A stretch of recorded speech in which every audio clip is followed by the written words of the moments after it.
What is going on, everybody? We are back. Tornado Tag. Myself, ABJ, BP Burke, and Lilly on the call for tonight's action. We are very excited to bring you our first of 3 episodes. We are going into this heated political debate, the system tonight with really. This is the only debate that matters tonight. Yeah. Isn't the other debate tonight too? There is no debate tonight. There's no debate tonight. We are not having a debate tonight. Well, listen. Here's how what it really comes down to is I'm very happy to be on the show, invited in to be the new member on the show about learning wrestling and all that entails. But truthfully, there's always this huge debate of, are you team Bret or are you team Sean? And I don't know anything about either of these freaking people, so I need a little bit of a lesson. So I think that we should keep the debate for a few weeks down the road. Right. And I want to get like a deep dive into each of these candidates before. Well, the first thing you need to know about Bret Hart is he's a true artist. A true artist. Con artist? Every wrestler's a con Just artist. kidding. Yeah, they're all con artists to some debate. That is 100% factual. But we do have one of our things did not just load. Let's see if that works now. So we do have some new merchandise that will be dropping tonight after this show. So if you are Team Bret, you can support Team Bret and his VP BP Burke, because that's what's going to happen in real life. And you can get your brand new Hitman Burke 2024 Tornado Tag t-shirts. You can get your Showstopper ABJ 2024 shirt. That will be next week's episode, Shawn Michaels. Or if you're like, I don't really know who BP or ABJ are, but I like this style of shirt, we made one for you as well. You can get the Hitman Foundation 2024 or the Showstopper Click 2024. I actually wanted Showstopper Degenerates, but Lilly learned about the Click in a recent documentary. You asked me for Click. I wrote it down on the whiteboard. And Click. she rathered Click, so I'm not arguing it. And I'm stealing a punchline. Actually, I'll let Lilly drop her punchline. Yeah, because you didn't even do it right, you jerk. If you don't care about politics at all, and you're like, whatever, pull it up, and I'll do the punchline. You can get this shirt until we get sued. The punchline, get it? Orange Punch, haha, the only orange guy that deserves your vote. Orange Cassidy, 2024. There it is. All right, so we got little 3 political shirts, and one of them is definitely going to get us fired, or at least cease and desist. But we'll go ahead, waste your vote. Vote third party. Yeah. That is very nice. Yeah. I see what you did there. That's great. But for the record, I had my own shirt, but I don't think you have that saved on there. No. It's saved on the computer. I don't think it's your own shirt. Brought it up. Yeah, I made one. Oh, I do see that. I'll put it. You want that one uploaded as well? I haven't put the outline on it yet, but yeah, that's so Lilly. Roughly what it'll look like. This is the first time I've seen this, so this is hers. There you go. Super cool. I like it. Yeah. So when you talk politics in your household, and one side's the other, and things get ugly. Well, we have the same here at the Tornado Tag Podcast. There's 2 polarizing people in the business, and that's definitely if you're a Team Bret guy or you're a Team Sean guy, and everyone and their brother knows essentially about these 2, but maybe some newer wrestling fans don't. We cater to this podcast to wrestling fans of all spectrums, brand new wrestling fans, old school wrestling fans, people who picked up at one generation and maybe missed another. We try to do a broad scope of giving you some insight of all generations. And I gotta say, I'm very proud of us, BP, and very proud of working with you, because you are a wealth of knowledge when it comes to this world of professional wrestling. And people are going crazy over some of the revelations that have been talked about on this Netflix documentary. Yeah. And I'm not trying to be like, but we have literally said every single thing that has been in that documentary on this podcast in the last 6 years. Yeah, it's And that, I don't know why I was expecting Vince to have some kind of candor in that thing, but it's obviously he's going to be cagey as hell. And it was like it's like, okay, but the only thing that was interesting for me, that it was a real interesting insight into the dynamic between him and Shane. That was the part for me that was kind of. But there's still a whole nother gap they didn't talk about where he fired Shane again. Well, that was, yeah, that's true. They did send him home after that Royal Rumble. Well, he did come back and he blew his quad out. Yeah. In true McMahon fashion, he blew his quad. And then sailed off to join the competition, maybe. Hope. And Who knows? Who knows? That would it's looking very possible. I think sometimes people just like to stir the pot a little bit. And it is this unique situation where no member of the McMahon family has an official role in WWE right now. The closest they have is, married in Triple H. Yeah, that is pretty wild how everything played out in that aspect. That and Bruce Pritchard, who has his head up Vince's ass and is working for the company. So there's a little bit there too. I think this documentary just reaffirms how much Bruce Pritchard fucking annoys me. Like he's someone who knows where all the bodies are buried. We all know that he knows. Thank you. I had a stroke saying that. But he'll give you the little wink and the and then just lie right to your face, lie directly to your face about what he knows, or saying that it wasn't real. And you're like, Bruce, come on, you're gonna tell us all this stuff right here was 100% factual, and this just snuck through the cracks? Get out of here. Like you're gonna tell us that sometimes the best stories in wrestling are the ones that are right in front of your face, and then you're gonna put it right in front of our face and be like, that's not real. I think you're confusing my character with me. Like, get the fuck out of here. Oh man. Like, I don't think we should be insulting the intelligence of our audience, but we're gonna insult the intelligence of our audience as much as possible. That is professional wrestling in a nutshell, isn't it? Yeah, 100%. But I guess Vince pisses me off the way WWE pisses me off the way it does it more than anyone else, though. I did enjoy Raw last night, though. Raw was very good. I did not see it. I was actually doing an interview last night around the same time as Raw. You'll actually enjoy this one. This is from another one of your neck of the woods. AXW superstar just interviewed David Goldie. All right. Kid is a megastar. Came within an eyelash of winning that AXW heavyweight title. Yeah, I feel like that's still in his future at some point. There's a lot in that kid's future. There's a lot. Yeah, I told him I wanted to get this interview now because if I don't get it soon, he's going to be unobtainable. Yeah. So anything else news-wise wrestling before we jump into our topic?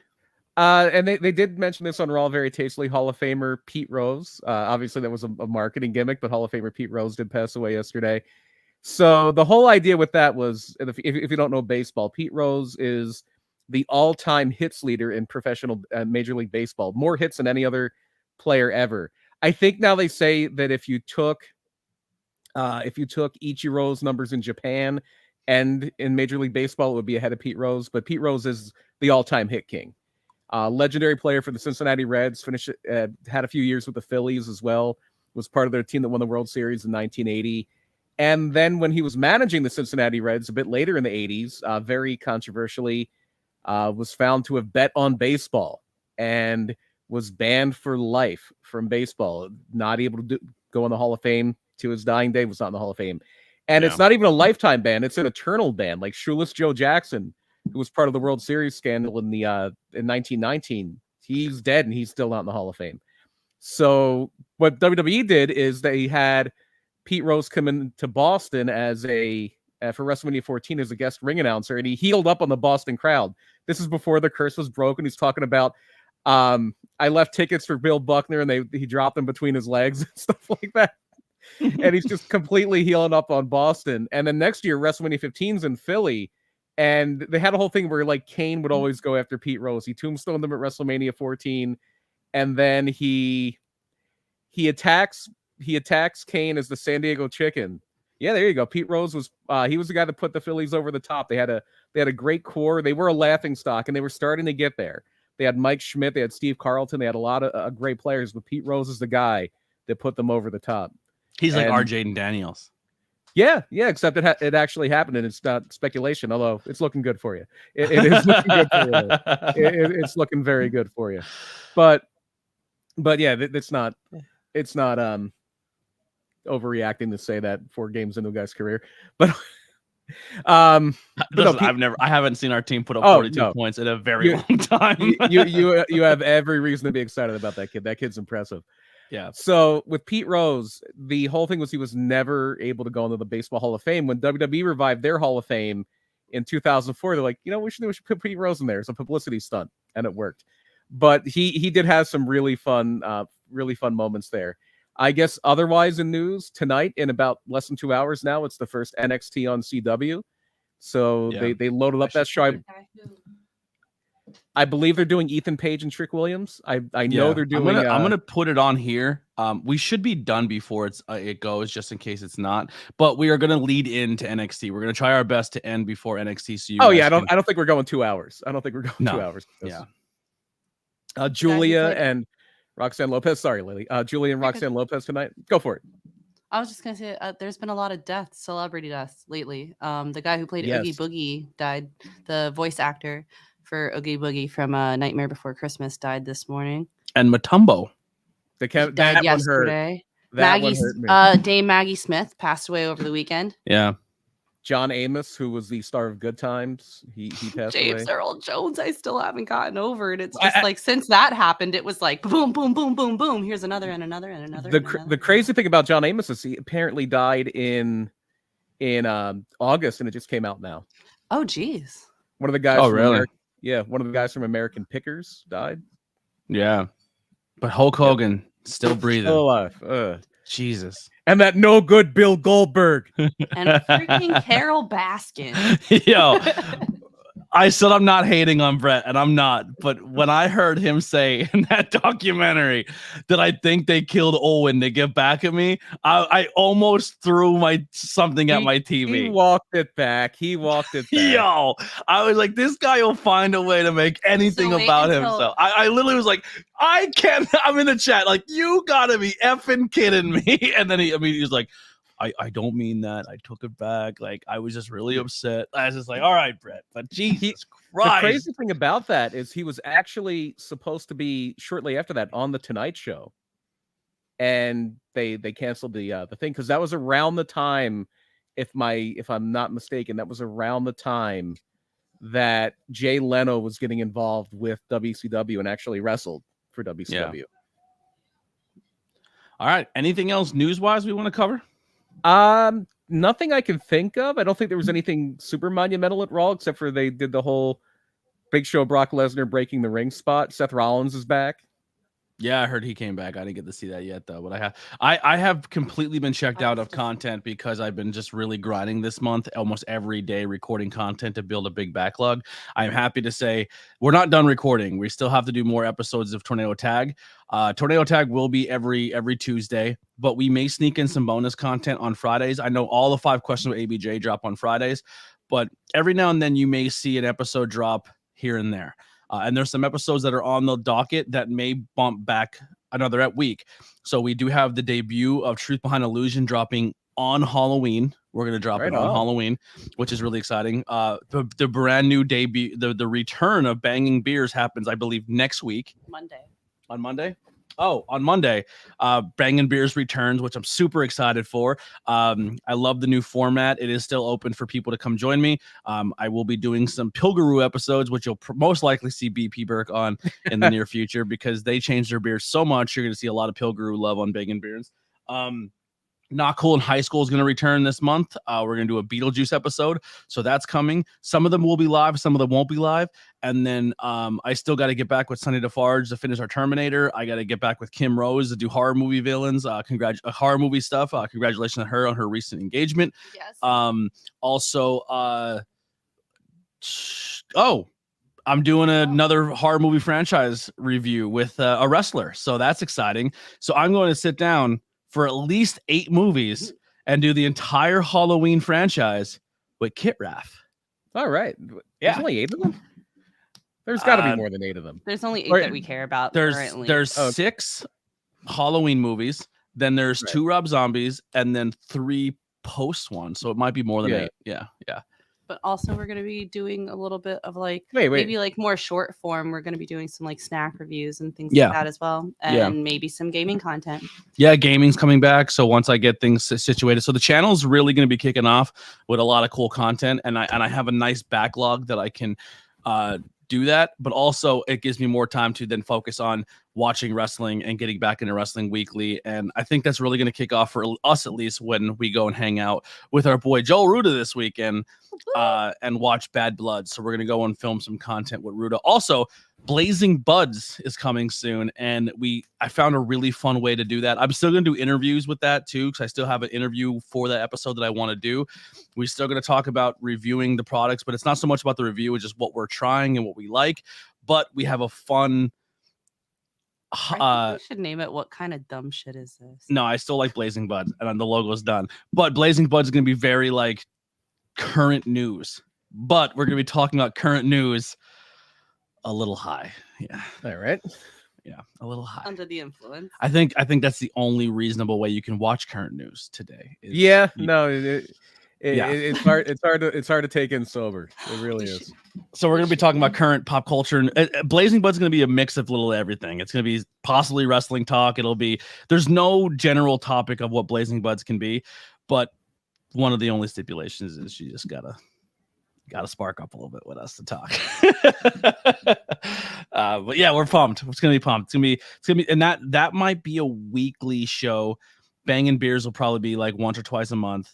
Are you frozen or just that still? Oh no, she's just that still. I was like, well, how am I moving? I'm just really good like that. Yeah, Lily was like a fucking one of those dogs that just point and don't move. It was like a German pointer. It's perfect. One of these times we both have to freeze just to freak you out. Yeah, she did it, and I was like, what the fuck? Yeah, but we have a lot of stuff coming. We're really excited. So without any further ado, let's get into our topic and let's talk about, and I'll do the monikers. All of them? Let's start with the best there is, the best there was, the best there ever will be. Let's talk about the excellence of Executioner. Let's talk about what else do we got, PP? Am I missing any? How about the Hitman? Come on, my dude. That was silly. The Hitman, the leader, I would say, of the Hart Foundation, and probably the only guy who was who beat up Vince McMahon at one point in time. Hit him. Well, maybe nails. Maybe nails. They didn't talk about that. Yeah. That's what they didn't talk about in the documentary. They still left a lot out. Oh yeah. But yeah, so let's dive into it. BP, take us on the history. Free will here. Just no notes. Just I am writing notes. Yeah. I'm taking notes so that I can learn everything. I'm keeping tabs. One of these days, our listeners are going to share this stream out and tell this amongst their friends and be like, yo, these guys do a fantastic job. And we're going to get that word of mouth. I think it's slowly coming. We're getting there. I think we're obviously we're earning respect amongst our peers because now all three of us are bookers in this room. Lily's on the committee as well, on the booking committee of New Era with me because they like the dynamic of, well, how does this make sense to someone who doesn't understand wrestling? If that makes sense. That's from a fan perspective of like, does that make sense? So we book and then she watches it and then is like, oh, that was cool. Or, hey, I didn't understand that. You know what I mean? Who were there and why did they even come in here? So that's kind of her input. Saying the vice president of common sense. The vice president of common sense is always there. Yeah, that's basically all I'm good for. Every organization should have one. They really should. Not just wrestling either. Yeah. It's good to have that new fresh eyes or someone who's very new to the business to kind of step back and be like, why? You know what I mean? And if someone's asking that question, you're like, we got to readjust, and that's smart to do. And I think that's really cool that they put Lily on the booking committee for that reason. So she's doing a great job. New shows are coming up. We'll plug all that towards the end, but let's get into Bret Hart. So you got to talk Bret Hart. You got to talk Calgary, Alberta, Canada. He is so synonymous with Calgary, Alberta, Canada that the name of the minor league hockey franchise there is the Calgary Hitmen. Yes. I didn't even know they had I guess I should have known they had like a minor. I just knew the Calgary Flames. Yeah. I didn't know I guess I should. Yeah, that makes sense. So if you ever seen, sorry, real quick, BP, if you ever seen recently, he's done it probably more than once though, but have you ever seen Edge's gear where he has a hockey mask? Yeah, yeah. That's And the Calgary. he usually wears the whole hockey like jersey. So that's a Calgary Hitman jersey, and the mask is shaped and looks like Bret, but it's a hockey mask. See, this is me learning, guys. Yeah. The original when the team originally formed in the 90s, Bret was part of the ownership group. But he did sell his interest in the team a long time ago. And back then their colors were pink and black. They had a whole Bret Hart motif going and a little bit, and now they're not. But yeah, I believe they're in the Western Hockey League. It's a WHL. It's one of the there's the OHL, the WHL, and I forget the Quebec one. It's like QM something HL. Mm-hmm. But the Hitmen, in fact, one of the Flyers, Travis Sanheim, played for the Calgary Hitmen. But so the Hart family is synonymous with Calgary, not just Bret. It starts with his father, Stu Hart, who is one of the legendary tough guys, one of the legendary, whatever you want to call him, shooter, hooker. He was the real deal. And he has such a reputation as not just a great wrestler, but a great promoter, a great wrestling trainer, and the patriarch of the Hart dynasty. And one of the crazy things is that Helen Hart, his wife, who was from Long Island, New York, Stu Hart was not the first wrestler/wrestling promoter she knew. She knew a guy named Paul Bosch, who was also from New York, wound up promoting the Houston territory. He was originally, it's funny, we just dragged him through the mud for 5 minutes, but he was originally Bruce Pritchard's mentor. And Paul Bosch was kind of the intermediary between Stu and Helen, but they literally had a dozen kids, and a lot of them became wrestlers or married wrestlers. Obviously, you had Bret, Owen, Bruce, Keith, Ross, Smith Hart, who was, I believe, the oldest, but Bret was one of the older ones. And from a very young age, was in the art, was always very artistic, but it was fairly early on that he knew he was going to be in wrestling because that was the family business. He was one of those Bret guys. is a fantastic artist. Like, really good cartoonist. He's like, if I can find a Bret original print, like I'm sure there are probably some online. He's very good. Another really good artist, Jerry the King Lawler, is a good cartoonist. Yeah. They're both they have similar styles too. It's like a very cartoony, like the old Saturday morning newspaper funnies cartoon type style of drawing. But Bret winds up gravitating to wrestling and does what a lot of the kids of wrestlers did, especially those old territory days. You started selling the programs, you started putting the ring together, taking the jackets to the back. But very early on, he makes his debut in 1978, and he quickly becomes one of the top guys in Stampede. And this is where he runs into somebody that he's going to have a lot of history with fairly early in his career, the Dynamite Kid. So now you have the Dynamite Kid. The guy who's using the name now, I believe, is the original Dynamite Kid's nephew, I want to say. And the original Dynamite Kid is another guy who is up there among the great technicians. It's a name that doesn't really get spoken about a lot until that Vince documentary, but Dynamite Kid has drawn a lot of comparisons to Chris Benoit. Just a very intense style, undersized, but tenacious. And him and Bret Hart tore the house down in the Stampede Wrestling territory, which was the Dynamite Kid. Was he trained by Stu at all, or did he work in the dungeon? He may have. I think everybody got work in the dungeon, but he may have. I'm gonna imagine he originally learned in the UK and then came over and worked there. But a lot of people passed through Stampede. A lot of people. They typically did what a lot of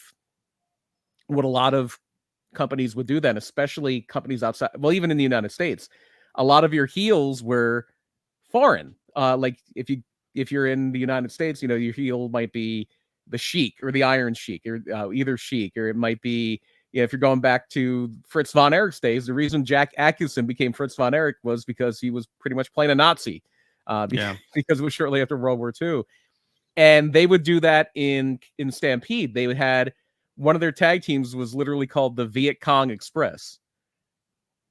So they were kind of doing the same thing, and it was all these out of towners going up against the Hart boys. This guy from England, the Dynamite Kid, going up against Bret Hart, and this is where the ladder match comes from. Or at least real quick, just to kind of give Lily a little more insight. The dungeon that we're talking about is essentially Stu Hart's training facility. Yes. Every Hart kid, Training every facility. it was the basement of their house. Yeah. And there's legendary stories of like Natalia saying like, I'm upstairs eating breakfast with my aunt or with Helen and the family, and the basement is just grown men screaming and crying all day long, because he had that old school mentality is you don't know how to sell if you don't know how it hurts. Right. And if somebody in this business back in the day ever tries to take advantage of you, you know how to defend yourself. So he was teaching you how to really fight. Like, I know right now he's not the greatest name in wrestling to talk about, but I watched Davey Richards do a seminar at PPW, and it was masterful.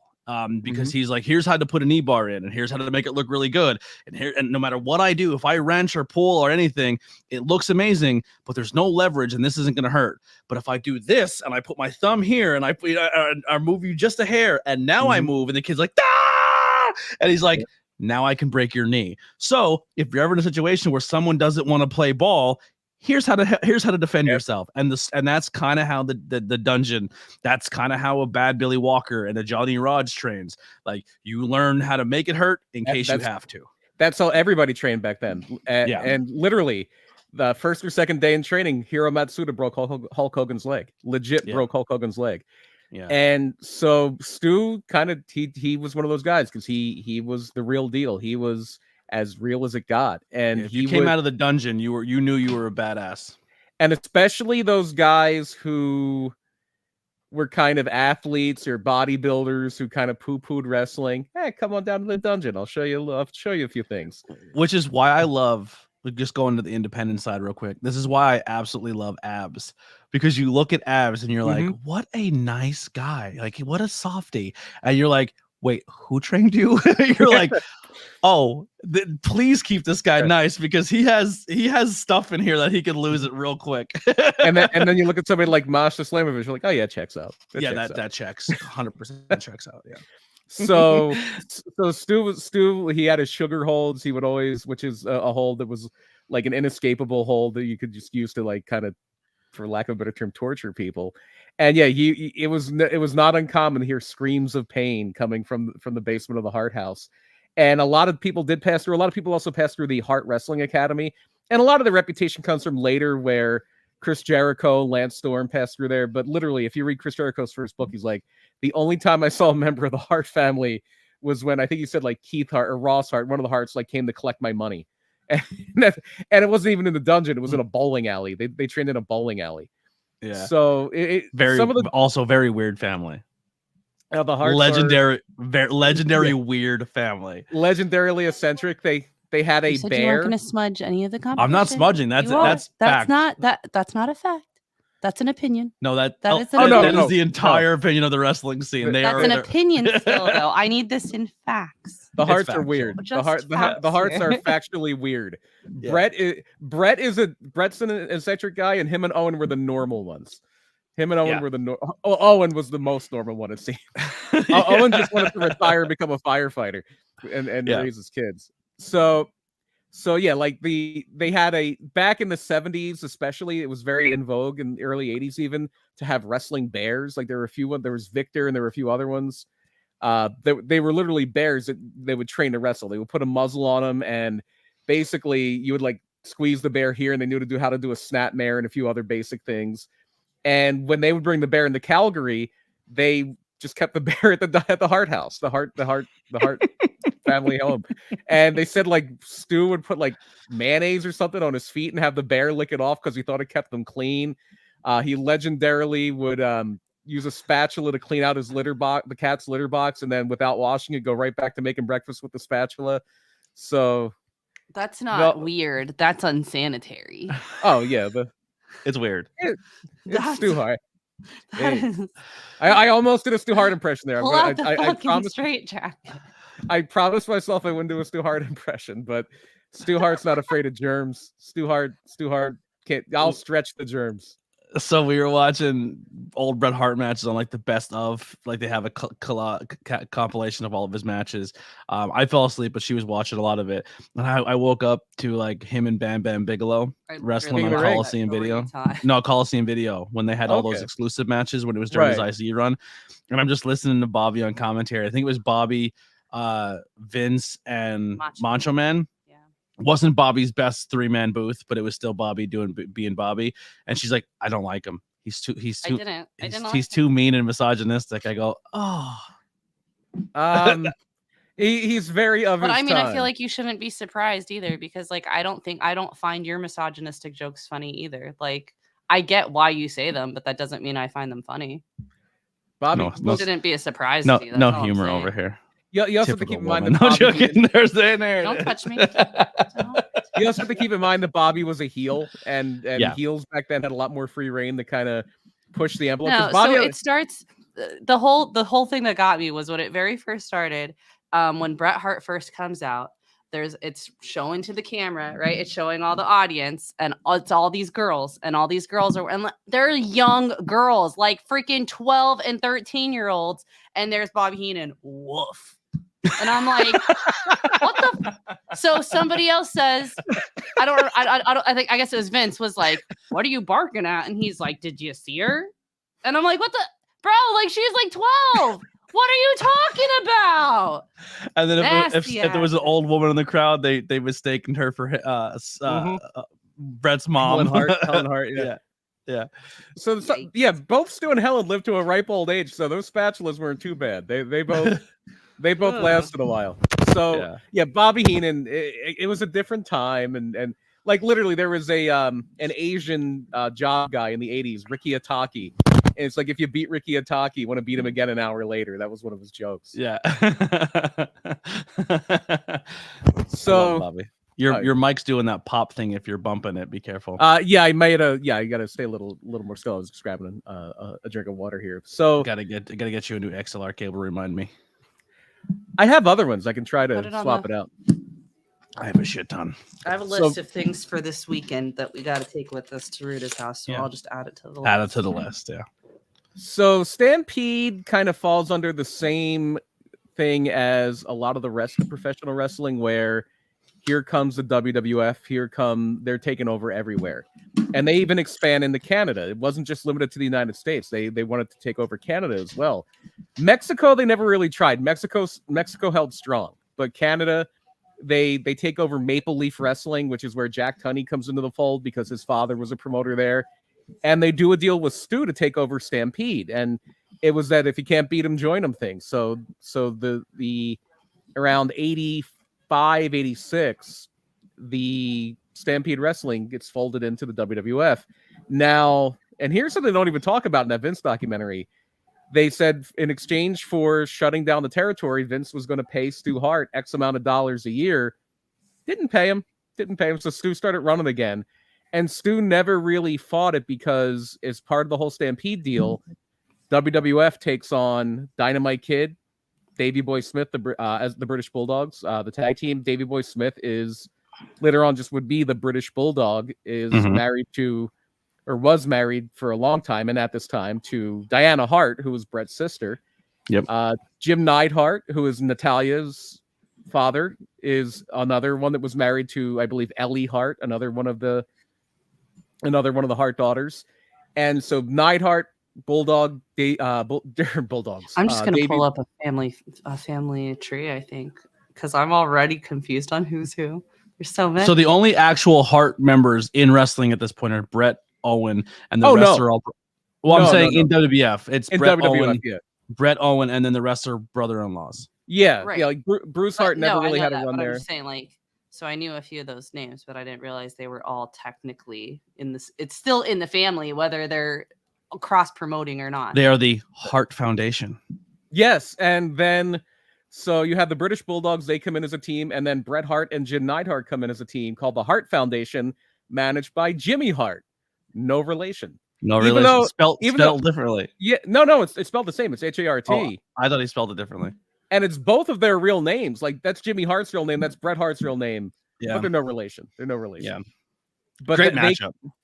Oh yeah, they were wonderful because especially early on, the knock on Bret is always, and it's not an unfair assessment. He wasn't the best promo guy in the world. In fact, everybody knows of Bret Hart. If you think of Bret Hart, one of the first things you think of are those pink shades, Yes. the pink sunglasses, and The original Pit Vipers. And he started wearing sunglasses because he was very nervous during promos and his eyes would dart around. So he put sunglasses on and it gave him a little bit of confidence and he felt a little better about doing promos at that point. So, but Jimmy Hart was their mouthpiece at first. They come in with a fairly strong push. WrestleMania 2 is going to be their first big appearance on a major show. And they are in WrestleMania 2 was very weird. It was at 3 different locations. You had one in New York, you had one in Chicago, and you had one in Los Angeles. And in New York, the main event is Roddy Piper and Mr. T in a boxing match, which was horrible. Mm-hmm. And one of the main events for Chicago is a 20-man battle royal with NFL players and wrestlers. And then in LA, it's Bundy and Hogan in a cage. So the 20-man battle royal actually has Bret Hart in it.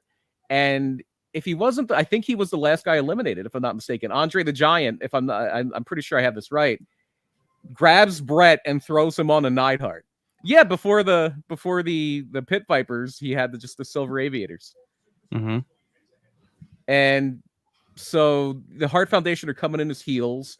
Also at WrestleMania 2, the British Bulldogs win the tag team titles. So that's going to be our next big tag team feud in the WWF. All these guys that Vince got from Stu when he bought out the territory are going to go against one another. It's going to be the British Bulldogs and the Hart Foundation. But the Hart Foundation and Jimmy Hart have a little bit of an ace up their sleeve as we get a little deeper into 1986, into 1987. And part of what's going on here is Dynamite Kid is in really bad shape. Dynamite Kid, the style he wrestled, everything he did, not just in the WWF, but in Stampede in England, he had a very high impact style, and it was starting to really, really, really wear on him. So he didn't make a lot of friends backstage either. That too. that is also true. But his body was really breaking down, and he needed to take some time off, to the point where he could barely stand on the apron for the big match with the British Bulldogs and the Hart Foundation. The Bulldogs putting their tag team titles on the line. But a little bit of a suspicious referee job here. And it turns out that the referee, Danny Davis, was paid off by Jimmy Hart, gets suspended for, as Gorilla Monsoon would always say, life plus 10 years from refereeing because he screws the Bulldogs out of the titles. And it sets it up for the Harts to win the tag team titles. And this carries us into WrestleMania 3, where it's the Bulldogs and Tito Santana taking on the Hart Foundation and Danny Davis, who was also a wrestler. And the Bulldogs, I believe the Harts won that one. So, and it's funny, we'll talk about this, and we'll talk about this next week too. The parallels in Bret and Shawn's careers are running. Dude, he does it all the time, and he jumps right in front of my face, and it just scares the crap out of me. And he doesn't care. It's our cat for the audio listeners. Our cat just dive bombs from the ceiling, from the attic. Just got to take him on a one-way trip to Springfield, Ohio. Take care of that real quick. To the Cat Scratch Cafe that Ricky Cleater Jr. likes to eat at. Yeah. Oh my God. So Ricky Cleater, that character, we don't know who he actually is. Yeah. He was billed because he wrestled Stuntcat from Springfield, Ohio. And of course, me being on commentary, I was like, Ricky Cleater he told me backstage he is a master at eating cat. Yeah. Well, that's how. Did you hear how I introduced Very well him? versed. No. I literally introduced him as fresh from dinner at the Cat Scratch Cafe in St. Louis, Missouri. Yeah. The feline finisher, blah blah blah. Ricky Cleater Jr. I love that. Yeah. Go ahead. He was billed. So you do have a lot of parallels between Bret and Shawn Michaels' career, and part of it is they both come in as part of a tag team. Yep. And so the Hart Foundation is one of the top level tag teams of the late 80s. In my opinion, them and the Bulldogs are neck and neck until Demolition's a little bit of a different flavor, but Bret and Jim Neidhart have that perfect combination of speed and power. Like Neidhart is going to be the guy that finishes you off. He can throw you around like you're a toothpick. And Bret is, and this is where you start to get the whole, he's the technical wizard of the team. He's the excellence of execution. He's the hitman. He knows how to take care of he knows that pinpoint strike, and that's where all that stuff comes from. So after the program with the Bulldogs, they have the titles for a little bit. They do drop them. They were originally supposed to drop them to a team called the Can-Am Connection, Rick Martel and Tom Zink. But Tom Zink finds out that Rick Martel's making more money than him, and he doesn't like that. And he asks for more money. They say no, so Tom Zink's out of there. They put Tito Santana with Rick Martel, and it's Strike Force. Strike Force winds up winning the tag team titles from the Hart Foundation. And they're really just transitional champions to get the belts on Demolition, which happens at WrestleMania 4. But WrestleMania 4 is also when we start to see the wheels turning for most of Bret's WWF career, most of Bret's career as a babyface. Up to this point, because we are doing the Shawn versus Bret debate, we have to say at one point in time too that the Rockers did beat the Hart Foundation. Yeah, we're not quite there yet. We're not quite there yet. That is a different. We're only at title WrestleMania 4. That was WrestleMania 5. Yeah. The Rock. That wasn't even WrestleMania 5. No. Were they both at WrestleMania 5? Am I at least correct in that? They were both at WrestleMania 5. All right. That's all I needed. I needed a little bit of a win. by WrestleMania 4, the Rockers are not actually the Rockers. This is probably around the time, maybe a little before when the Rockers were brought in and they were so wild and partying that they got fired immediately, and it took them a while to get back. In 87, when WrestleMania 4 is coming around, the Rockers or 88 is when WrestleMania 4 happens. The Rockers, I believe, are still in the AWA. Real quick, Universe, Galaxy, NBA. We do not do call-ins for this.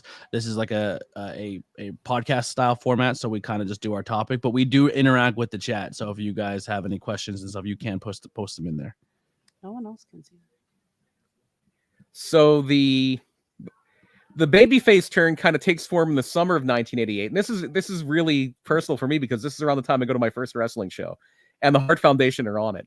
So Jimmy Hart is still managing the Hart Foundation, and it turns out that he has another team in his sights, and he winds up taking on the fabulous Rougeau brothers, Jacques and Raymond, who are in the process of turning heel.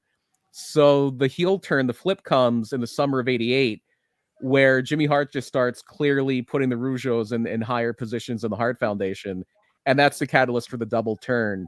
And you have a lot of Hart Rougeau stuff going on, and it's two great Canadian wrestling families. You have the French Canadians, the Rougeaus. You have the Harts from Western Canada. Well, Neidhart's from Reno, but whatever.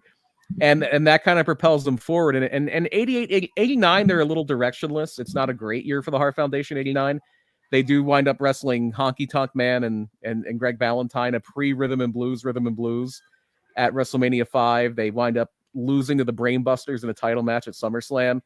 But 1990 comes around, and now they're going to kind of get pushed back into that higher position in 1990. So WrestleMania 6, they beat the Bolsheviks in like 30 seconds, if that. Like they just steamroll the Bolsheviks. And after WrestleMania 6, that's when Demolition turns heel because the Road Warriors are coming in. And it all comes to a head in Philadelphia at SummerSlam 1990, where it's 2 out of 3 falls. And this is an incredible match. This might be bell to bell, like actual in-ring Demolition's best match. It's Axe Smash and Crush, and they are going to lose for the last time the tag team titles to the Hart Foundation. And here is where it's during this second tag title reign as babyfaces. They do a babyface versus babyface match with the Rockers that was supposed to be taped for Saturday night's main event, but the ring breaks. Literally, top rope snaps. Not planned, but the top rope breaks during the match. The Rockers win the title. They're announced in front of the crowd as the tag team champions, and the match never airs. And they kind of kayfabe it by saying because the ring broke, the match was thrown out. But they just decided during the whole process that we're not going to have the Rockers win the tag titles. And Bret, as good as Bret was in that moment too, Bret knows camera, TV. He comes from a wrestling family. Yeah, he immediately throws Shawn in an arrest hold, and he says to the ref, "Fix the ring and keep the camera tight on us, so you never see the like." He's thinking wrestling magic in his brain. You could fix the ring, and they just didn't do it. Like they should. Like in wrestling today, we'd have been like, oh, like that would have been done, or we would have just not cared, or just moved or fixed it after the match. But like him talking about that moment was really, really shows his wrestling IQ of just I'll throw him in a rest hold, fix the top rope, we'll keep the match going, because he was about at that time like, no, these guys should be the champion. They're the next ones up. Give them the belt. and it just Mhm. didn't go that way. And a lot of criticism of Bret Hart. Yeah, it is. It's a great match. It's a great match. A lot of the criticism of Bret Hart is about how he's an egomaniac. Everything's about him. He's a mark for himself. And all these things are true. All these things are true. But the thing with Bret Hart saying he's one of the best wrestlers ever is he's right. He's 100% correct. Yeah, you're not wrong. You're not wrong. So, and people are starting to take note of this. And for a while, because WWF was always about big guys. And that's why a guy like Bret Hart, a guy like Shawn Michaels, it took them so long to get to another level. It's because big guys are being emphasized more and more and more and more. But slowly, like guys like, and he's not small, but a guy like a Mr. Perfect is getting a little bit of a push now. And it's body. I think 6 foot 235 is small in that time of Yeah. wrestling. Yeah. Because actually, I don't think we've actually gotten this far yet, but seeing him next to shoot.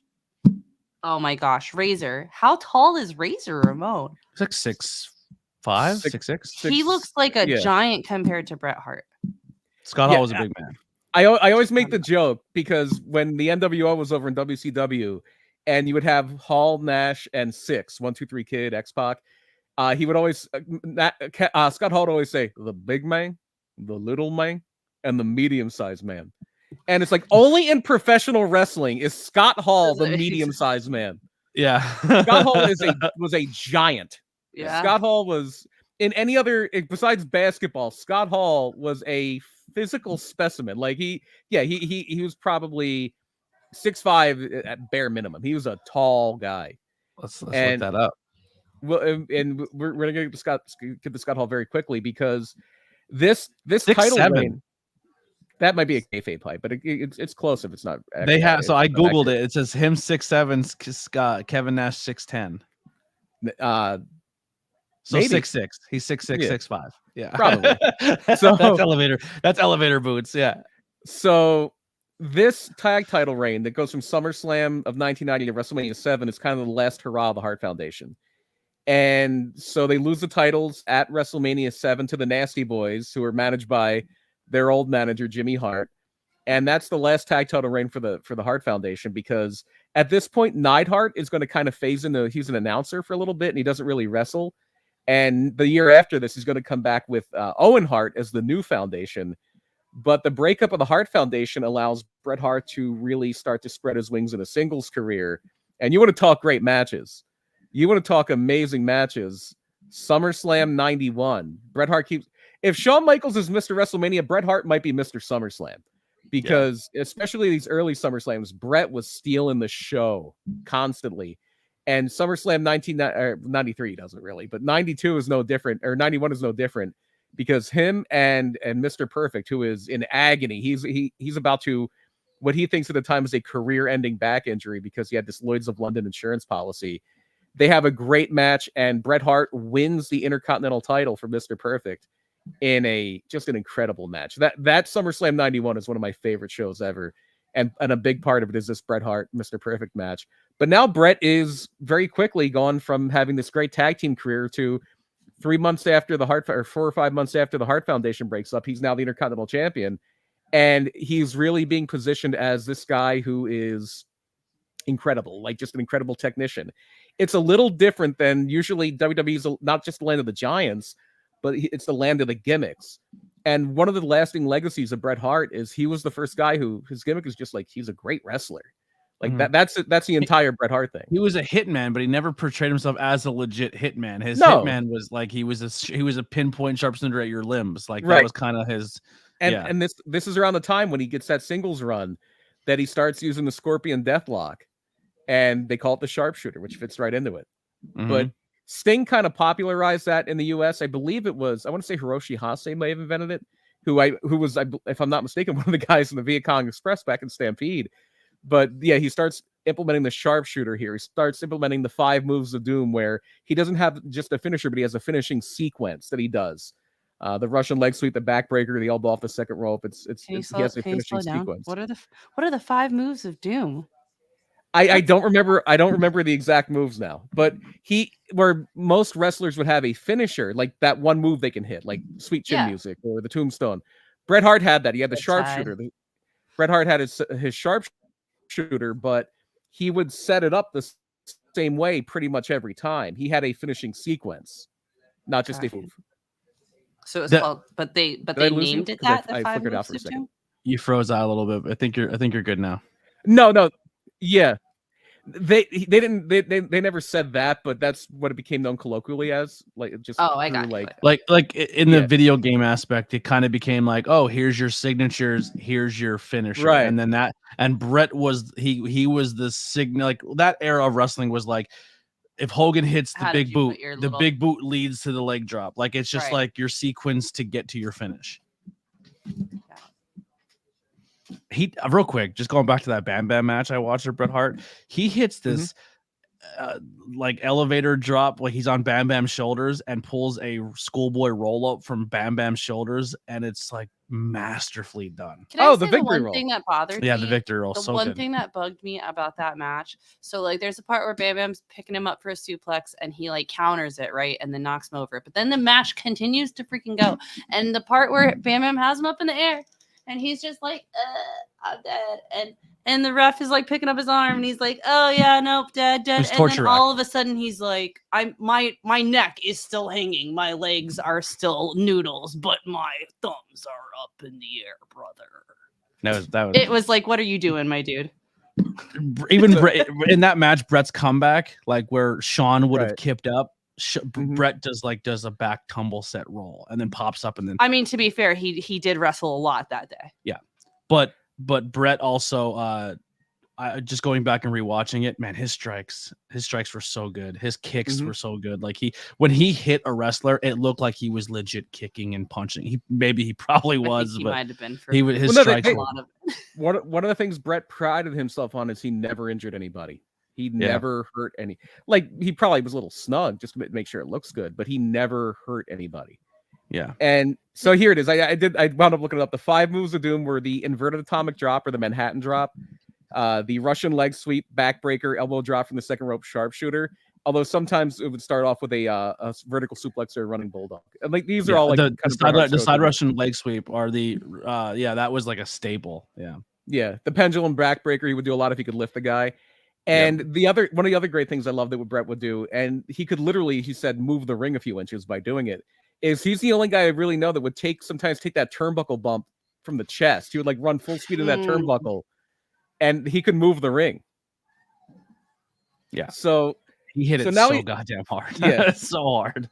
Now he's the Intercontinental Champion. Now he is kind of really. That's not save nice. the slander for next week. No, 2 weeks. 2 weeks. Oh. 2 weeks. Slander's on the table, but we'll put your comment up. Oh yeah, it had to be nice to Shawn Michaels next week. Oh. Yeah. You don't have to be nice. You just can't slander. Yeah. Oh, that's gonna be hard. It's one of those. It's one of those. If you don't got nothing nice to say, you can talk crap, but just make sure it's factual, not opinionated. Okay. There's a lot. Okay, that's easy. No, wait, hold on. That's it just has to be facts. I'm here for the facts. Don't come at me with my Shawn Michaels facts. Who's to really say how many people were in Syracuse that day? So, how dare you? One of the things that happens here toward the end of that turnbuckle bump was so good. It was so good. One of the things that happens, would take the turnbuckle with his chest, and Sean would do the back flip up and over. Like, telling you, I think they are parallels. They're when you hit that certain level, you have to do something out of the corner because Flair had the flippy thing too. Like once you hit a certain level of greatness, you have to do something in the corner like that. So Bret winds up, this first title reign gets cut a little short. He was actually negotiating to possibly move over to WCW, and he winds up, they have to take the belt off him really quick. So they concoct this story that he had like 104-degree fever, and he loses the Intercontinental title to one of the greatest Intercontinental champions of all time, the Mountie. The Mountie beats him at a house show, and very, very, very quickly loses that title back to Roddy Piper, or loses it to Roddy Piper, and that winds up with Bret deciding, no, I'm not gonna I'm not going to go to WCW after. I'm going to stay here. Signs a new deal. Gets assurances that he's going to be a focal point of the WWF, and he is because at WrestleMania 8, he is one of the very few people to get a clean win over Roddy Piper for the Intercontinental title. Like Piper did not, especially back then. Like he didn't even do clean jobs for Hogan, but another Canadian, in fact, the build to this was great because he talks about like being at the Hart house and eating sandwiches with Bret. Like the whole build to this is we're really good friends. We're almost family, but they almost kind of subtly played it like Piper might turn. You might get the old Roddy Piper back and forth. That didn't happen, but also, this is WrestleMania 8 is one of the times you get one of my favorites, the all pink Bret thing where it's pink tights and the pink singlet top. Mm-hmm. So that's very cool. But I don't know. I don't know if I told you this, but with my notes, I even went as far as to get a pink pen. There you go. All of the Bret Hart notes are being written in all pink. Hot pink and black. I don't even like pink. He made it cool. I don't even like pink, but it was the pink and black attack. Mm-hmm. It was. You forgot that in your monikers. Yeah, there you go. So then, again, still the Intercontinental Champion here. And he's going to wind up losing that Intercontinental title for the last time to the British Bulldog, his brother-in-law, in Wembley Stadium. To this point, they say that this was legit. This is probably legitimately the biggest house that WWF ever drew. Was that SummerSlam '92 at Wembley Stadium? It was. They announced it at like 85,000, which is probably about right. It was bigger than WrestleMania 3. And Stephen in the chat is right. So Piper has the sleeper on, and I love this finish. We actually, I want to say, no, I don't know if we redid this in PPW or not, but so yeah, Piper has a sleeper on Hart because Piper was using the sleeper as a finish at this point. And Hart walks up the turnbuckle and kind of flips back, so he has Piper pinned, and it was a really good finich. And again, an excellent That's match. how Shayna Baszler loses every match she's in. Yeah. Pretty much. So the Mr. SummerSlam streak's going to continue in 1992 because Bret and the Bulldog tear the house down. And they say Bulldog was so messed up on drugs that he didn't even know what was going on. And Bret kind of guided them through it. And it was a huge thing. British Bulldog gets to win in his hometown. But it's not all bad news for Bret because this is at the point where, and if this is going to be fresh in your mind if you've been watching that Mr. McMahon documentary, mid-1992, WWF is at the height of the steroid scandal. Like it's about to come down. It is. They're under federal investigation. Zahorian got arrested. I don't know if Vince had gotten arrested yet or not. So there comes a point where they say in like around mid to late 1992 where we're going to do drug testing now, and you got to get off steroids or get out of here. And immediately the British Bulldog is gone. Drops the Intercontinental title to Shawn Michaels. Here we go again with that synchronicity. And the Ultimate Warrior is gone. And at this point, Ric Flair is the WWF champion, but Ric Flair is over 40, and especially back then, like if you were over 40, Vince was looking to get rid of you. Even Hogan, even Savage, because Savage was a champion before Flair. Mm-hmm. So Vince is looking to kind of start fresh. Vince is looking for a new face because Warrior's on the way out. And it's funny, start fresh. He almost put the title on Bob Backlund, they said. But he winds up kind of very conflicted on who can be the next champion, who he's going to make as his next guy.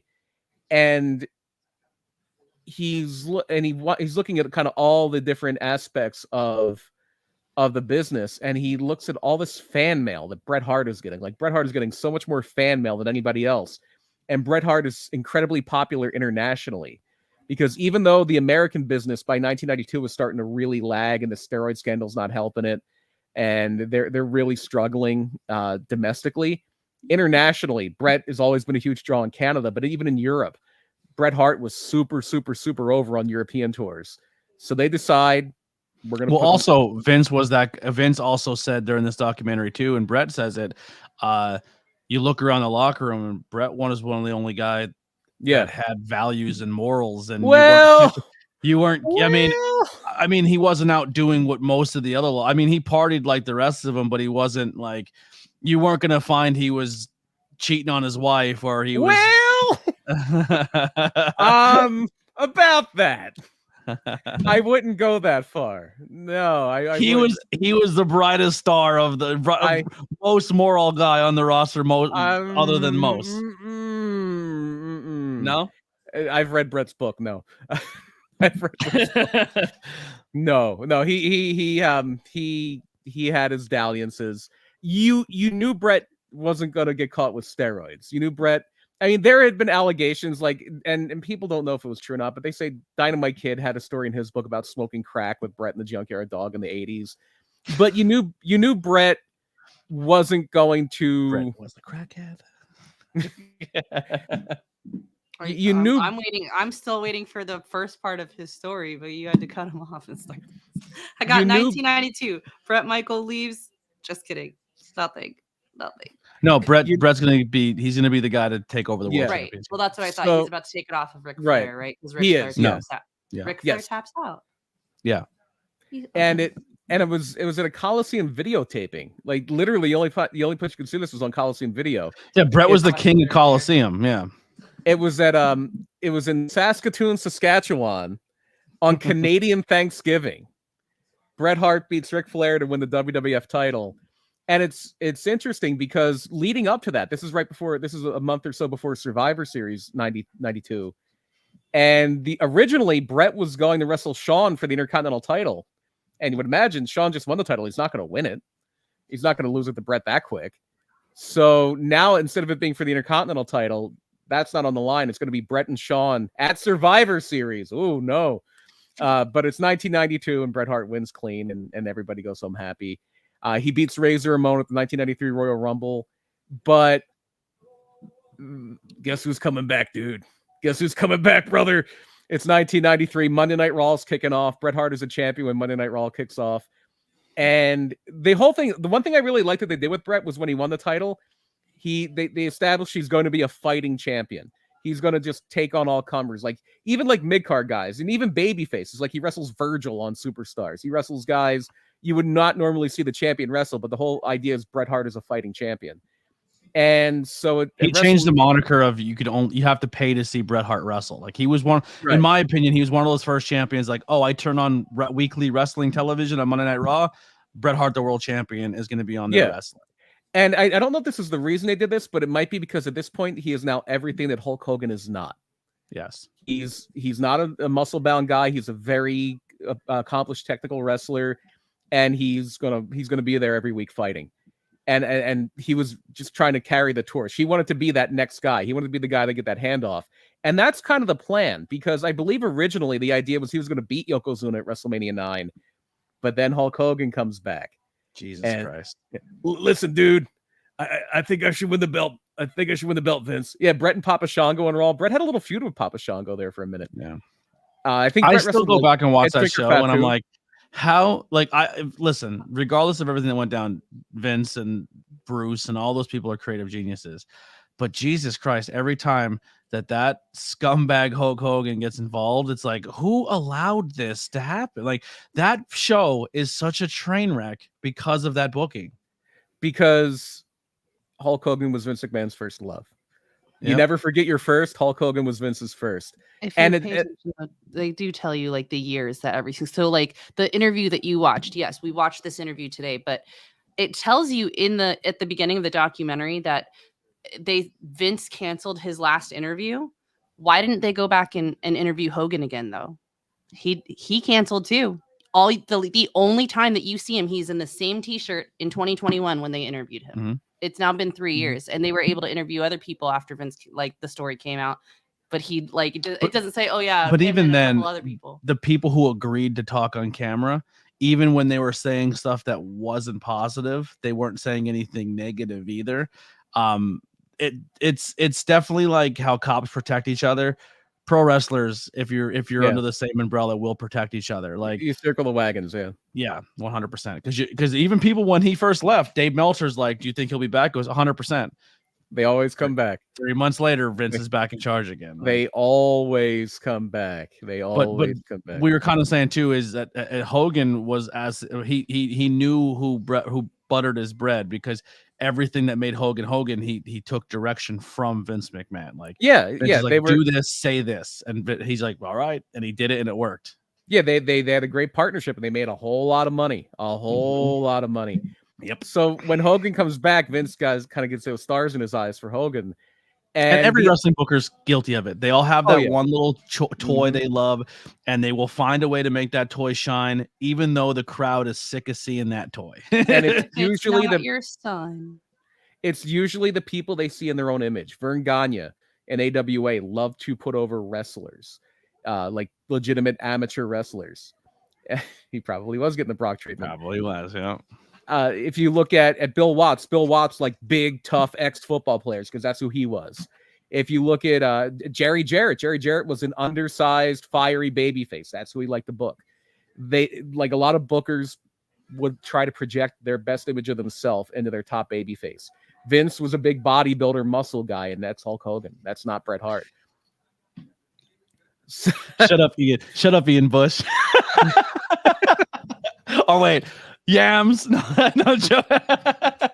So your booking was always good, Mike. I never had a complaint of when you had your toys. So the plan here, coming out of WrestleMania 9, was, Hogan's going to get the title, and it's going to lead to SummerSlam, where it's going to be Hogan and Bret, and Hogan's going to pass that torch at SummerSlam 93, and Bret's going to be the man now. And to really be the guy, he's got to beat Hulk Hogan. They go to the point where they literally took publicity pictures, like promo pictures for posters and things, of Bret Hart and Hulk Hogan with the WWF title between them. But he's a little small, dude. I don't know if I can do it, man. I don't want to stay until SummerSlam, brother. And so at King of the Ring 93, the first King of the Ring pay-per-view, those plans changed, and now Yokozuna beats Hulk Hogan for the title. Hulk Hogan leaves the company after a European tour. Bret wins the King of the Ring, but now Bret's kind of moved down to a feud with Jerry Lawler, because this starts a formula. And I know we're running a little long, so I'm going to try to truncate this a little bit. But this starts a formula where Vince McMahon basically tries to recreate Hulk Hogan. It fails. Hey, Bret, can you save us, please? Rinse, repeat. And that's going to happen twice here. It starts with Lex Luger. So Lex Luger gets Yokozuna at SummerSlam, wins by countout, because they want to prolong it. The money's in the chase. But the smart money at this point is that when WrestleMania 10 comes around, Lex Luger's going to beat Yokozuna for that title. Especially now that because they had a thing where Luger couldn't challenge the title, but he can if he wins the Royal Rumble. So the Royal Rumble rolls around in 1994, and they're starting to get cold feet on Luger. Like the business isn't really there. The Lex Express thing didn't really take off. He's not Hulk Hogan. He's not Hulk Hogan. He's not charismatic. He doesn't play ball. He doesn't listen. He's doing everything Hogan didn't do. Like Hogan, listen. I'll listen to whatever you say, Vince. I'll do what you want, because what you do is turning to gold. And Luger was like, nah, I don't like it. And you're like, who are you? like just do as you're told. So now we have the interesting 1994 Royal Rumble where Bret Hart and Lex Luger both win. Their feet hit the floor at the same time, although Luger really totally. That was the first time that has been done, right? It's the only time it happened. The Cena and Batista kind of happened, but that was a botch. That they just messed it up. Like Batista just did an interview about this, like, I thought I was fired, because he wasn't supposed to go over, but he did. So this is the time. Now they have a co-winners of the Royal Rumble, and also at this point you're starting to do the family feud, because earlier in late 1993, it was supposed to be the Hart family against Jerry Lawler and his Knights, but Lawler was going through some legal issues, so it became Shawn Michaels and his Knights. So it's basically Shawn Michaels and three masked guys against Bret Hart, Owen Hart, Bruce Hart, and Keith Hart. And the only member of the Hart family gets eliminated is Owen. And they're all celebrating, and Owen is, feeling some kind of way about this. And you can tell Owen is angry at Bret. There's a lot of friction there. And at that Royal Rumble, before Bret co-wins the Royal Rumble, earlier that night, Bret and Owen wrestled the Quebecers for the WWF title, Jacques and Pierre. So it's the Mountie, and I wonder whatever happened to that Pierre guy. I don't know if he can't be. I think he died and became a Frankenstein. He can't still be wrestling, can he? Yeah. So and if he's wrestling, he can't be like, he's got to be terrible, really playing it safe and not doing anything crazy, right? He's engaged to like Wednesday Addams now. What's her name? Steph DeLander. Steph DeLander, yeah. So Bret, the whole story of the match is that Bret's knee is getting worked over horribly, but he won't tag out to Owen. He wants to stay and fight, and eventually Quebecers just overwhelm him because his knee is so shot. And then Owen picks up Bret, dusts him off after the whole thing, and then, in the words of Owen, Jacques and Bret, especially early on, are very linked. Yes. In the words of Owen Hart, he kicked Bret's leg right out from under his leg. And that is the full Owen Hart heel turn. But then when Bret and Luger co-win the Royal Rumble, they're both going to wrestle Yokozuna at WrestleMania. But it's not fair that one of them would have to get to wrestle whoever wins that first match without having a match of their own, because they're going to be fresh. The other guy's going to be tired. So they flip a coin. And if it's heads, Bret Hart has to wrestle Owen Hart, and then Bret Hart gets a match at the end. And if it's tails, Lex Luger has to wrestle Crush, and then he'll wrestle the winner of Bret and Yokozuna at the end. Wouldn't you know, it's going to be Bret and Owen in one of the best matches in WrestleMania history at WrestleMania 10. Yeah. And then there's a pretty good ladder match that show too. I'm not saying this for effect. I think if I had to pick one, it's a great match. It's a great match. So good. It's so good. Bret and Owen is. Here's a question for you. Maybe this could be a future topic. Brother versus brother matches. Does Cody and Dustin and AEW Bloodbath rival Bret and Owen? That was a good match too. Those are the two best ones. Those are the two best ones. Whenever Matt and Jeff would link up, it wasn't that good. They were great as a team, but never great as opponents. Have the Bucks fought each other? I don't think not. Well, if they have, not on big stage. Yeah. And very early in their career, Jay and Mark Briscoe would wrestle quite a bit. Yeah, they had some really good matches. But so watching ROH. Bret Hart's the champ. This isn't CZW. This is pre ROH. Oh shit. So Bret and Owen they tear the house down. Bret wins the title at the end of WrestleMania 10, and I love the visual at the very end of all the baby faces have Bret on their shoulder. He's the hero. He's the new champion. Roddy Piper's in there. He was the referee for the match, and all the baby faces are celebrating, and Owen Hart is just standing in the aisle, staring daggers through Bret. One of the great endings of a pay-per-view at that time. I would have loved Owen as a world champion. That should be a what if. What if Owen won? Well, we'll make it a very quick what if, because it should have happened later this year. Yeah. So, and they have even almost as good, if not better, than that WrestleMania match. Here comes Mr. SummerSlam again. He had an incredible cage match with Owen Hart at SummerSlam 94. Incredible. Can't say enough good things about that cage match. Yeah. And then the other thing that's going on at this point is Bob Backlund has gone crazy. Bob Backlund had a match with Bret Hart on Superstars, lost the match, and then snapped and put Bret Hart in the crossface chicken wing and attacked him and attacked all these other people. The rumor, and I don't know how true. He still lives the gimmick. The rumor is, and I don't know how true this is, but there was always a rumor that the whole thing was going to be that Backlund was put under a curse by the returning Papa Shango, but they never did that. Oh, that would have been so good. Been so wait, Papa Shango and Bob Backlund were in the same room that night. Yeah. When we met Bob Backlund, Papa Shango was not in character, but he was there. It's that curse. Oh, he's following him. So this is where I say that Owen Hart probably should have won a world title. I think you just have Owen beat Bret instead of Backlund, but Backlund will beat Bret and this is a match. It's not a great match because Bret's like literally sitting in the crossface chicken wing for like 10-15 minutes as Stu Hart agonizes on whether or not to throw in the towel, and finally Helen takes it and throws it in. And Owen is so good in this though, because the whole idea was that it was a submission match, but the guy in the ring couldn't submit. His corner man had to throw in the towel, and Bret's corner man was Bulldog. Backlund's corner man was Owen. But Bulldog's chasing Owen around the ring, and he trips and he gets knocked out. He hits his head on the steps, and he's like out for 20 minutes. Like Bulldog's just like dead. So then Stu takes the towel, and Owen is just pleading, like, "I'm sorry, this has gone too far. He's gonna break Bret's arm. This is gonna end Bret's career. Please, just begging. Like, I'm so sorry for the way I've been acting." Like, Owen is just so good at what he's doing here that finally Helen rips the towel from Stu and throws it in. And immediately, like snapping the fingers, Owen's like jumping around and laughing at Bret. He's so good. He's so good in this.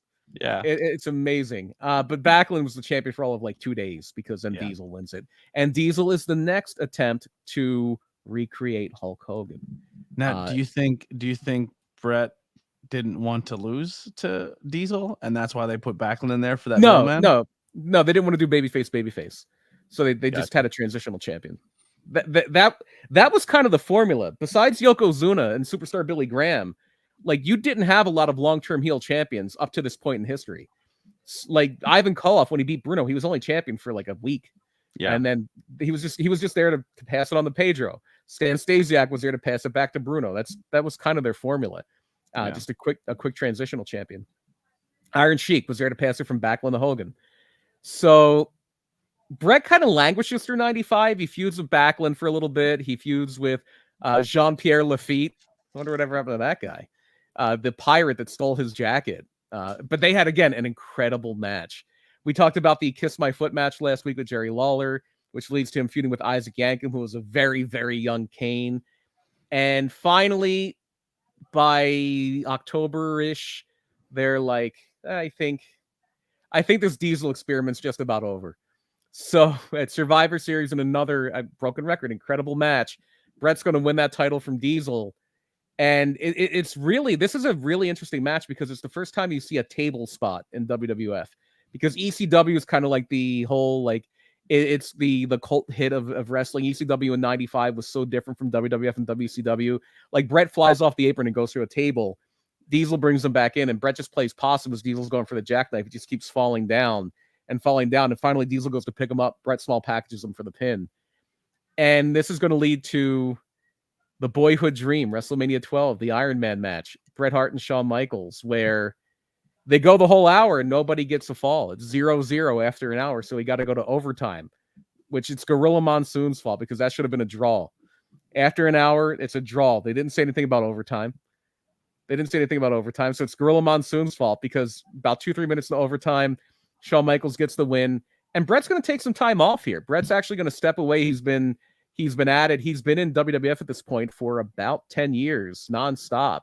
And that schedule, this is when that schedule was like 300 nights a year. And he was that fighting champion. His title defenses that time, and his work rate was just out of control. Yeah, so Bret's taking some time off. He wanted to get into acting a little bit. He did they did Lonesome Dove the series, and Bret Hart acted in Lonesome Dove the series. And made his appearance on The Simpsons as well. I don't know if it was around that time, but yeah, he actually has a Simpsons toy. He's the only wrestler to have like a Simpsons action figure. Although I guess now he's not the only wrestler on The Simpsons because John Cena was just on it. Oh, really? This weekend, yeah. John Cena. Did we get a yellow John Cena? He looks like Dave Meltzer. Like the Simpsons John Cena looks like Dave Meltzer. I'm not joking. So, I'm Googling it right now. And at this point, like, Bret's contract was legitimately up. And this is around the Doesn't he look like Dave Meltzer? I'll tell you what right now. If you would have said that's John Cena as a Simpson, I wouldn't have believed you. No, it's Dave Meltzer. So Bret is legitimately subject of a bidding war here. So I hate his Simpsons character. I'm not gonna lie. So Shawn Michaels is a champion now. It's 1996, and this is a point where WWF's about to get their ass kicked. And I'm not putting that blame on Shawn Michaels. I'm going to be fair here. I'm not putting that blame on Shawn Michaels. It's less about what WWF was doing wrong and more about what WCW was doing right. They were firing on all 8 cylinders here because Diesel and Razor Ramon are about to leave. And that streak they talk about, that 83-week winning streak, everybody thinks it starts, or not everybody, but a lot of people think it started when Hogan turned heel. It started the day that streak started was the day Scott Hall showed up on Nitro. And you know who I am, or you know where I'm from, but you don't know why I'm here, or you know who I am, but you don't know why I'm here. And that was the start of it. That was the start of it. And Shawn's kind of powerless. Shawn, nothing WWE can do. Like, Shawn's feuding with Vader, Shawn's feuding with the British Bulldog. It's not working. They're getting stomped. They're getting stomped by WCW. And maybe the one thing Eric Bischoff has in his head, maybe this one last thing, the one thing that we can really do to push WWE over that brink, push them farther down, we can try to get Bret Hart. Here's a quick question. What if in some weird, reality, Shawn, because there was a rumor that Shawn was almost going to leave the WCW and go with Kevin and Scott. what if Sean's the third man and they essentially make the Click the NWO, which essentially the NWO is loosely based on the Click anyway. Do you think it has the same? I mean, like Hogan turning heel for the first time in his career and donning the black and silver is iconic. But do you think it has a big impact if Sean, because of the curtain call and everything that happened with it, do you think it's as effective with Sean as the third man in the NWO? It's effective, but it's not as effective. As much as we want to drag him through the mud, Hulk Hogan is Hulk Hogan. Yeah. Hulk Hogan at this point in 1996, when Hulk Hogan and if you don't like him, that's fine. It's whatever. No, his impact of wrestling is undeniable. But at this point in 1996, when Hulk Hogan says, "I'm bigger than wrestling," he's right. He's gotten very stale at this point. He's gotten incredibly stale at this point, which is why that heel turn was so necessary. But he's Hulk Hogan. And yeah, the real hook that shoots like that the Outsiders, the Hostile Takeover, that was really, really a great jump start. But Hogan takes it to a whole other level because it's Hulk Hogan and he's a bad guy. Yep. Where we've seen Shawn Michaels as a bad guy before. We've seen this, and no disrespect to Shawn Michaels, but at this point, star power wise, he's not Hulk Hogan. No, because I totally agree. Bret Hart's not Hulk Hogan either. Like it wouldn't have been as effective if Bret Hart was the third guy. Yeah. Hulk Hogan. It wouldn't have been as effective if Sting was that guy. Right. It would have been cool for that company, but if you look at a global level, Hulk Hogan doing it is what puts your company on the map. And they say Sting was like the emergency. Like if Hulk Hogan gets cold feet at the very last second, it's going to be Sting. Even if Ric Flair was the third guy, it wouldn't have had the same impact. Ric Flair. Yeah, it wouldn't have been a right match.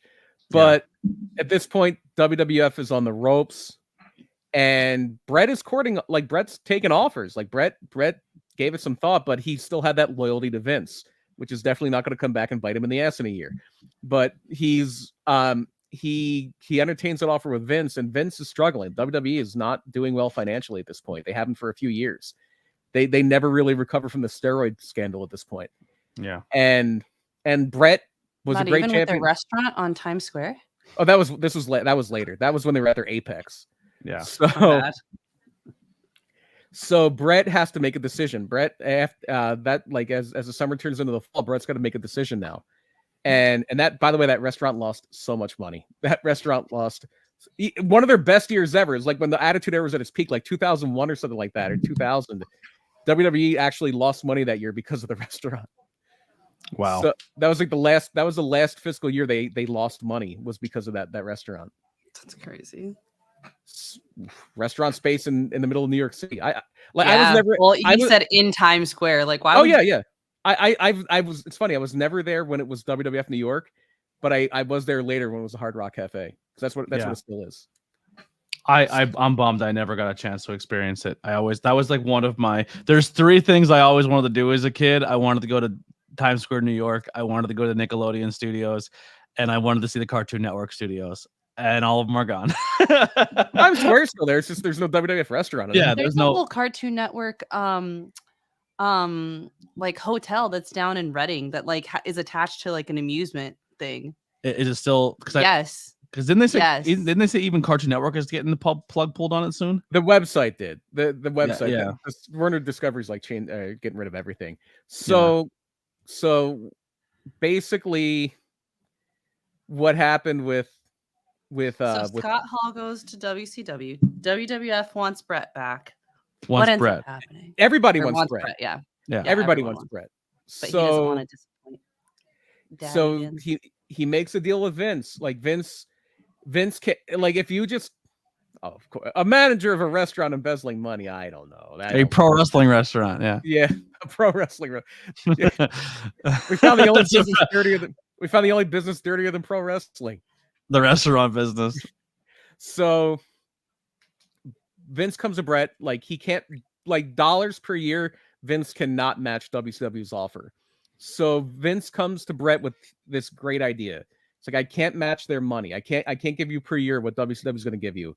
What I can give you is basically a lifetime contract.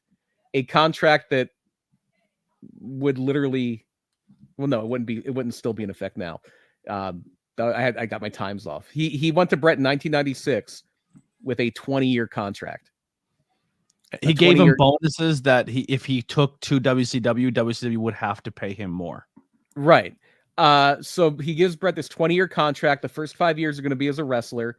Good money. I think he was at that point going to be the highest paid guy in the company. And then the final 15 years at a little bit less money, we're going to be office. And basically the sales job that Vince gives to Bret is you're going to be my right-hand man.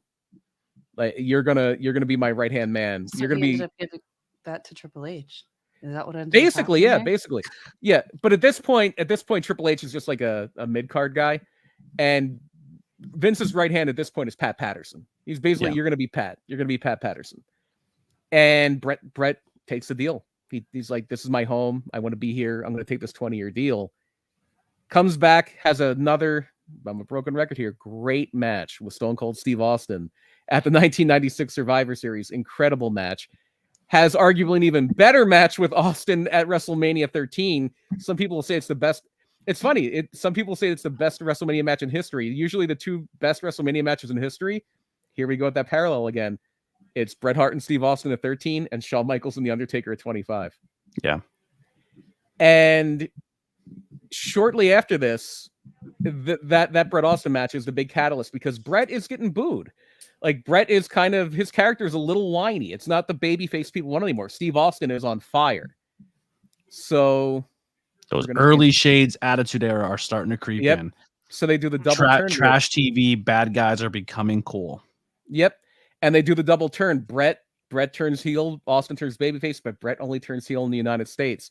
And he kind of takes that sentiment of, you know, this is what you people want. You people want Steve Austin. He curses. He's a loud mouth. He cheats. He'll attack people in a dime. Like everything that made Steve Austin. He's like, this is what you want. Like, you turn your back on. Yeah, you turn your back on me. In the hospital. Yeah, well, that was a little. That didn't happen yet. Yeah. Still, oh, I'm sorry. But like literally, when I only know some things, you know. We're working. We're getting you there. Literally, the month before Bret comes back, they do a thing where Brian Pillman interviews Steve Austin, and he goes, "If you put an S in front of Hitman, you get exactly what I think of Bret Hart," and that's the type of thing that got Steve Austin over. Well, Bret wasn't. Is that when Bret wasn't around and Steve was saying those things to try to draw Bret into that match? Yeah. That was when they knew they had the deal, so they were just kind of pushing it in that direction. And this is the start of that momentum starting to shift. Like 1997, Raw got beat by Nitro every single week of the entire year, but the gears were starting to turn. The momentum was starting to shift a little bit. And a lot of it was Steve Austin against the Hart Foundation. Mm-hmm. A lot of it was that, even though Bret got hurt and Bret was in a wheelchair and Bret and Shawn are at each other's throats at this point, like literally they're getting fights backstage. There's that whole Sunny Days comment where while Shawn Michaels was having an affair with Sunny, he accuses Bret Hart on live television of having an affair with Sunny, even though that's what he's doing. Yeah. He accuses Bret of it. Is this slander? No, I'm joking. No. I'm joking. This is fact. I know. That's fact. I know. That's fact. This is factual. Do we have evidentiary support? Yes. Everybody admits it. Yeah. Everyone admits it, but is there evidence? Yes. But evidence, the actual tangible evidence. There's a promo you can watch of Sonny sitting on Shawn's lap, and they have to keep the camera above their waist because Shawn is rumored, and you can see it in Sonny's face. His fingers are preoccupied. Yes. And this is after Shawn was kind of pressing Vince to have Sonny's boyfriend fired. Yeah. So just facts, just the facts. Hey. No, I'm writing them down. You're not wrong. You're not wrong. Hey, listen. So, I'm the first to admit, Shawn, not a great guy. Back in his drug abuse days, not great. I mean, let's just get real. Let's just call a spade a spade. Pro wrestling of the past wouldn't pass today's society. No. And a huge reason because of Shawn Michaels. But it's not just Shawn Michaels. Again, Bret would. Like, Bobby Heenan wasn't exactly helping out either. The worst he could say about Bret is he did make allusions that Shawn was gay and he cheated on his wife. So this all comes to a head at SummerSlam 97, where the main event is Bret Hart against The Undertaker. The Undertaker's a champion with Shawn Michaels as the referee. And they do a great angle here where Shawn's fine with The Undertaker, but he hates Bret. But I think they even said something where if Shawn doesn't kind of call this down the middle, he's going to something's going to happen with him. He won't get a title shot or something. Yeah. So all hell breaks loose. Shawn gets a chair, goes to swing it at Bret. Bret gets out of the way. Shawn levels the Undertaker. Bret covers Undertaker, and Shawn very begrudgingly counts that 3. And Bret Hart is the WWF champion for the 5th and final time. And this leads us to, of course, he has a few things with the Patriot. The Patriot was in there for a second. And this leads us to, of course, Survivor Series 1997. But again, WWF is still not out of the woods yet. Like, business is starting to slowly turn around. The house shows are getting better. Austin's on fire. The Rock is starting to build up some steam now. This is when WWE is saying, we have better shows. Why are we still losing? Exactly. WCW, the NWO is starting to run out of gas a little bit. Actually, WCW is still doing okay because they still have Hogan versus Sting. Hogan versus Sting is sitting there waiting for Starrcade. Yeah. So Bischoff started losing creative control, and he couldn't do what he wanted to do, and Hogan started taking full control, and we start getting Hogan booking, and it's not good. Hogan always had full control. Hogan always had, at least. But I mean, he listened to Bischoff a little bit in the beginning, and like the build-ups to the NWO was great. The longer the NWO went under Hogan, it got stale. It was less Bischoff and more Kevin Sullivan, but yeah. So the Viagra on a pole match wasn't good. No, that was later. That was Russo. Oh, Russo, that was Russo. So Vince comes to Bret shortly before Survivor Series 1997 and says, "Bret, I can't afford this contract. Like, I can't pay you what I promised you. I'm gonna have to. I'm giving you permission to. You either have to take a pay cut if you want to stay here, or you can go and negotiate with WCW. There's a window where you can negotiate with WCW." And in the lead up to in Montreal, Survivor Series 97, Bret Hart and Shawn Michaels are doing this negotiation. And it becomes clear, like a little bit before this, not that long before this, that Bret's leaving. And obviously they want Bret to lose to Shawn.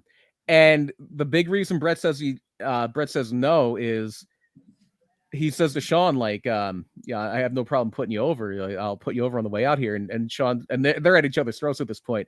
Shawn says something to the effect of, "I wouldn't do that for you." He goes, "I appreciate your he goes, regardless of what we go, we could put it in the ring. We could put a great match on and stuff like that." He wanted to give it up on Raw. He didn't want to do No. He was 100% about to drop it to Shawn. And Shawn says, because they hated each other, Shawn says, "I appreciate that. I just need you to know I wouldn't do the same for you." And when he said that to Bret, Bret was like, "I don't care what anyone says. I am not dropping the paddle to this guy." Yep. He said, "Nope. I was going to do business, but no. This guy's too insufferable. I'm not losing in my home country to this guy." After he said that, I think he had offered to lose it to Austin beforehand, lose it to Shamrock beforehand, but he really wanted to beat Shawn and then hand it to him on Monday Night Raw. And that's what he really wanted to do. He wanted to beat Shawn at Survivor Series and then hand the title over. And but he didn't have to contractually be at Monday Night Raw the next day, right? So Vince is terrified that he's going to take the title over to WCW and make a mockery of it. Yeah, because if you go back a year, Medusa does the same thing with the women's title and drops it in a trash can. And also, if you go back a little bit further, they've done this screw job before. Yes, in the women's division. Wendy Richter and Moolah, yeah. And Tony Storm's still looking at the fuck her up. And Trish Stratus as well. I think he fell asleep for that part of the documentary. What's that? Trish Stratus got screwed over? Not in the same way, but yeah, I think they said that one of the storylines that she was supposed to make out with a female character, and she said that she told Vince that was not something she thought her character would do, and then the next week she lost her championship. Well, that's a little different. That's getting punished for right. That's what I was saying. It's a little. It wasn't the same. No, we're going to take the title off you and fire you type thing, but still kind of like I'm going to screw you out of your title. A screw job is when two talent get in the ring. Correct. They think that one's going to win. Like I said, it's not a screw job. Just I'm going to screw you out of your title. Right. Yeah. Right. This is vindictive booking. Right. So the thing that kind of complicates this whole matter is one of the clauses in Bret's contract is that for the last 30 days of that contract, he has creative control over his character. He has creative control over his matches, which means, because this is something only really Hulk Hogan had, I think, at this point. But what this means is if Bret says no, legally, it's no. Legally, if Bret says, I don't want to do this, you can't say, well, you're doing it. So that is so they can't just say, oh, no, you're losing to Shawn. No ifs, ands, or buts about it. For one thing, if you want to go old school, the way that would be settled is, well, you know, if he wants to take it, let him take it from me. And Shawn Michaels wasn't taking that title from Bret Hart. Shawn Bret Michaels Hart was a great not, entertainer. He was not a shooter. Shawn Michaels, you mean? Yeah, that's what I said. Sean was a great entertainer. You said, but not you a said shooter. Bret Hart. You said Bret Hart. Oh, did I? Sean. Yeah. Sean So, is a great entertainer, not a shooter. Yeah, Bret Hart is Stu Hart's son. So that wouldn't have went well. He's eating cat shit burgers. That guy's built different. Yeah, exactly. That would not have ended well for Sean. So when it all comes down to everybody, we could do a whole episode on the screw job. It basically comes. Do you think it was a work?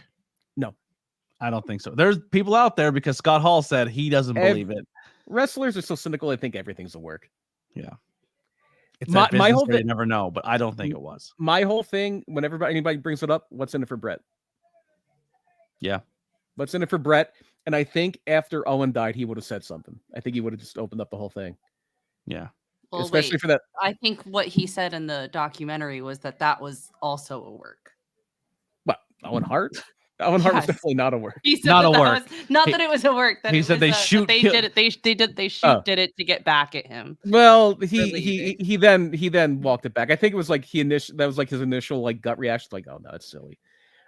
He had his sister-in-law. Everybody like, yep. He had private investigators and all. He stood by his family's side in the lawsuit, but then when he realized then when he realized, I'll give you that one. We'll save this for the debate.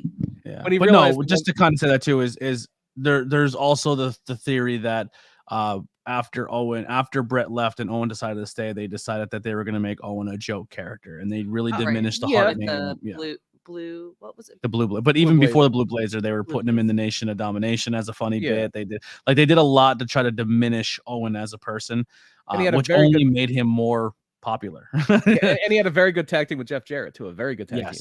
So I loved those two together. Those two together.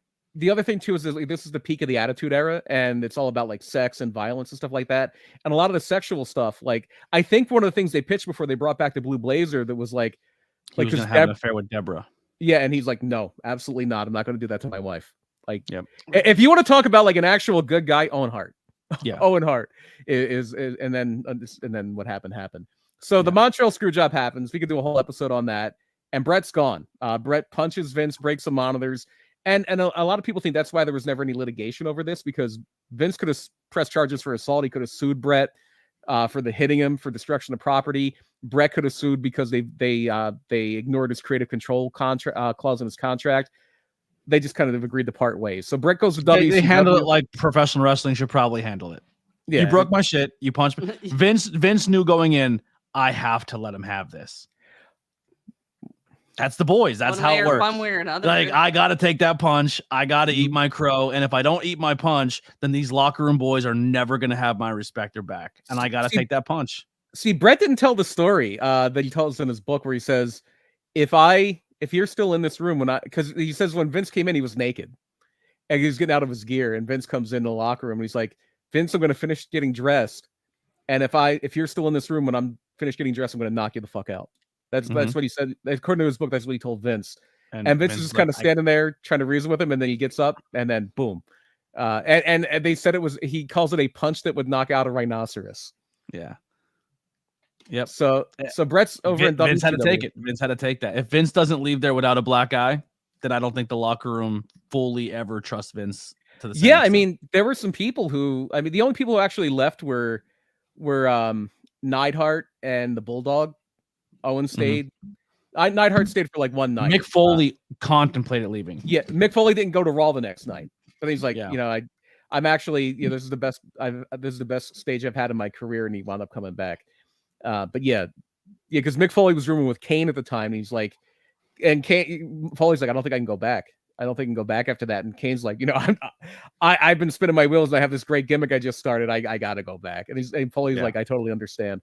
So the way that WCW addresses this the next night on Nitro, because Nitro started at 8, Raw didn't start until 9. The entire NWO comes out with Canadian flags and talking about how, Bret's going to come join us. Bret's going to come with us. And they're like, no, Bret Hart wouldn't do that. Bret Hart wouldn't join the NWO. So this is all leading to Starrcade. And Starrcade, the big thing is going to be two of the big matches. You're actually going to have Larry Zbyszko against Eric Bischoff. And if Bischoff wins, NWO gets to take over Nitro. And then the main event, and they've been literally building to this for a year and a half, Hulk Hogan against Sting for the WCW title. And Bret was announced as a special referee for Bischoff and Zbyszko.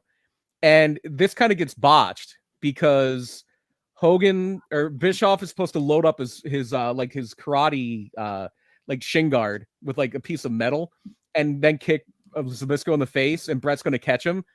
But the piece of metal flew out and he just kicked Zbyszko in the face and knocked him out, so it made Bret look stupid. Sean at first said he didn't know, but then later he did admit he did know.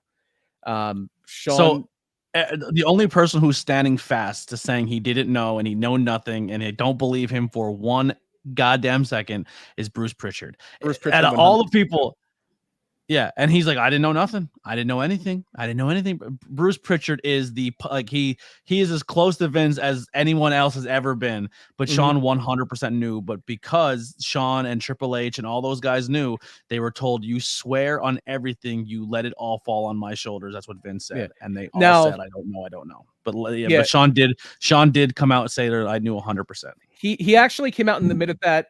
Back in, it was only a few years after this. It was like 2001, 2002. He admitted it on that old show, WWE Confidential. He admitted it. So Bret is now in WCW, and everybody's like, oh, well, Sting's going to cleanly beat Hulk Hogan here. And kind of, that's going to be WCW turning the tide in the war with Sting getting this clean win over Hulk Hogan. And I don't know about that, dude. I don't think you should beat me clean, brother. Well, not everybody. Bret in everybody retrospect, said, "Oh, I didn't believe going into it. I think this could happen." Do you think he was that? Where I think he's that smart enough that he's like, this is a possibility. I think it was like literally. If you ever watched that movie Wrestling with Shadows, he wore a wire into his meeting with Vince. Yeah, for this documentary, he trusted Hebner. He trusted Hebner when Hebner had to do it to save his job.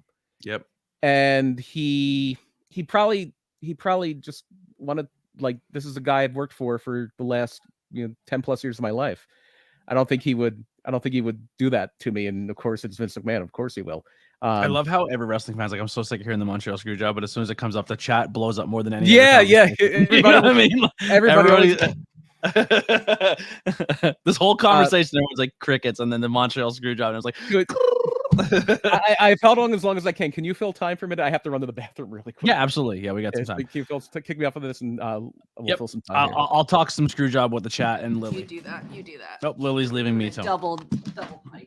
Yeah, this is the Bret episode's gonna go a little longer, but Sean's won't be as long when we have to do the crossover between him and Bret, because we obviously are. If you want to win the debate, you better come with enough facts.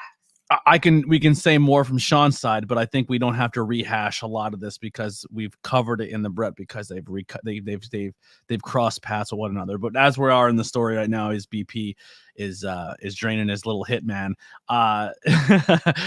Bret is now in WCW, and he's making his illustrious long career in the heartland of WCW. Spoiler alert, that's not the case.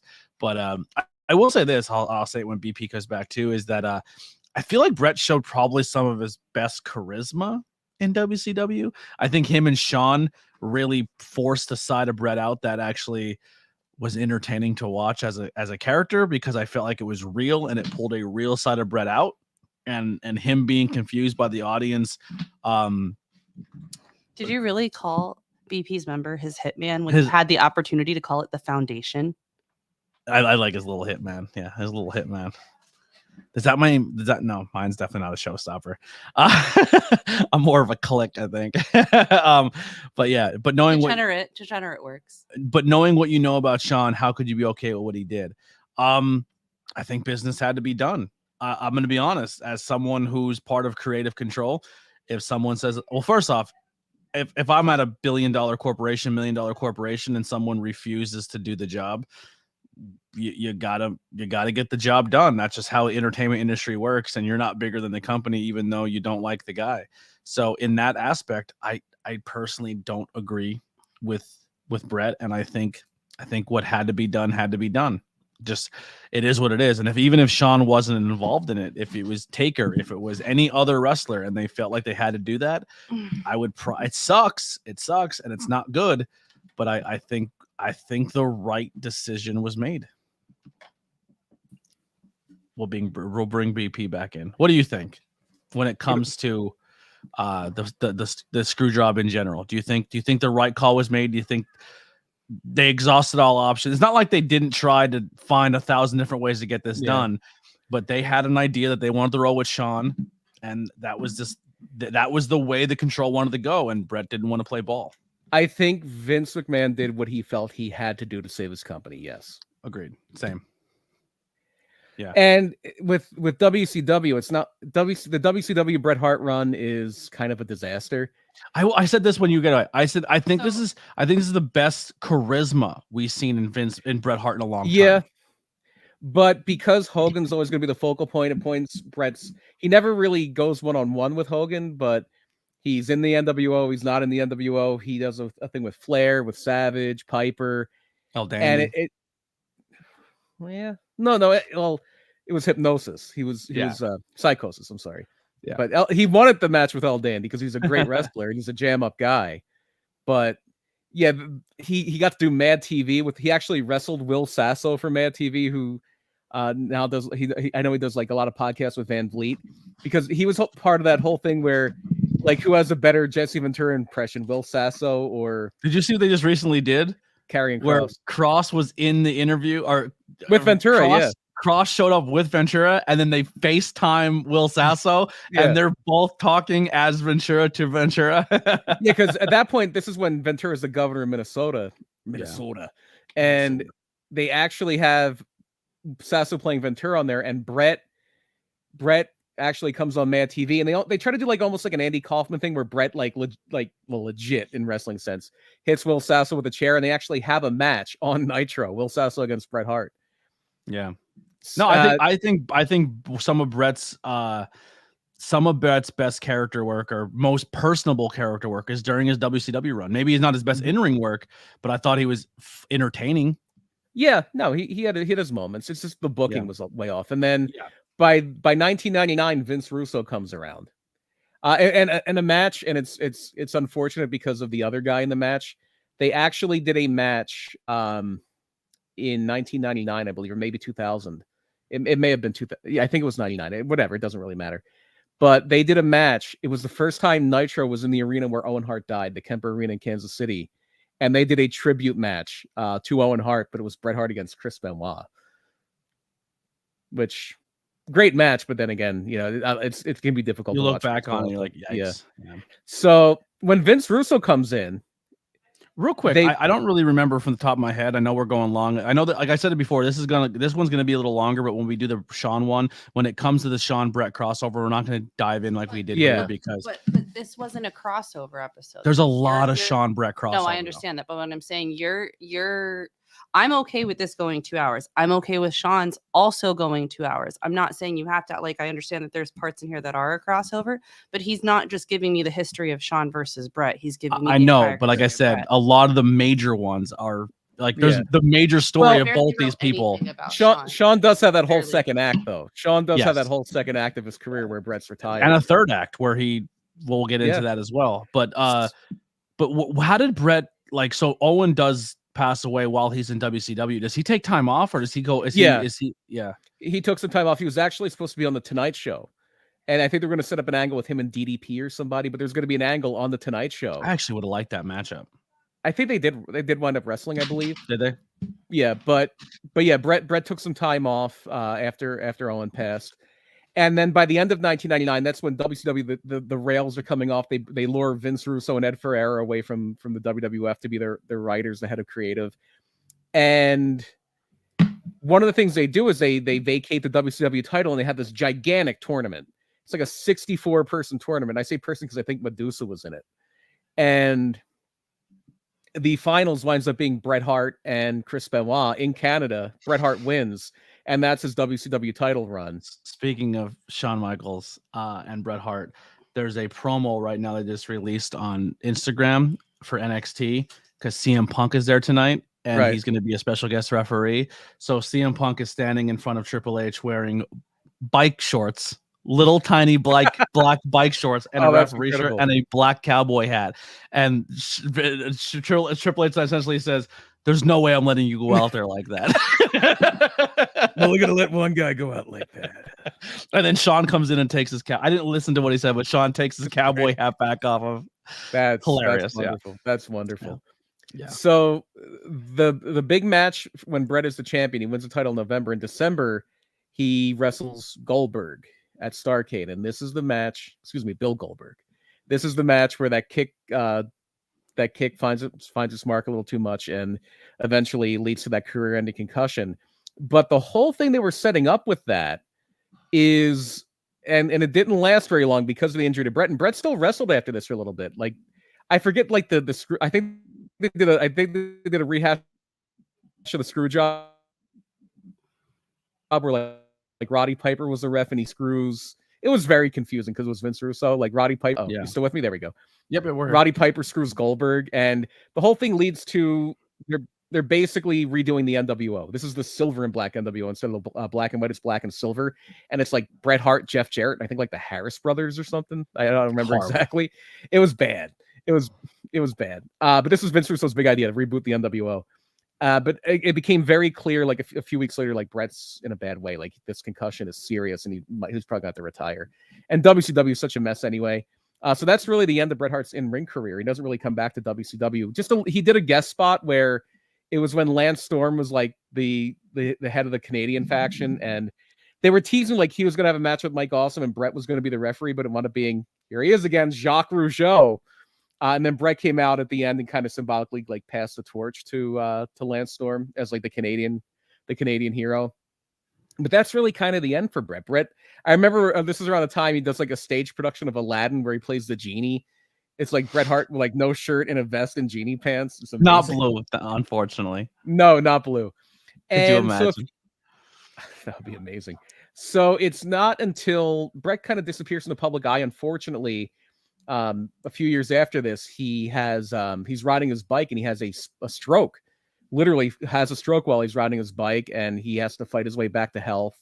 It took a whole lot out of him, and after this is when he finally starts to mend fences a little bit with the WWF. He winds up accepting an invitation. I believe it's 2005 to go in the Hall of Fame, or 2006 it might have been.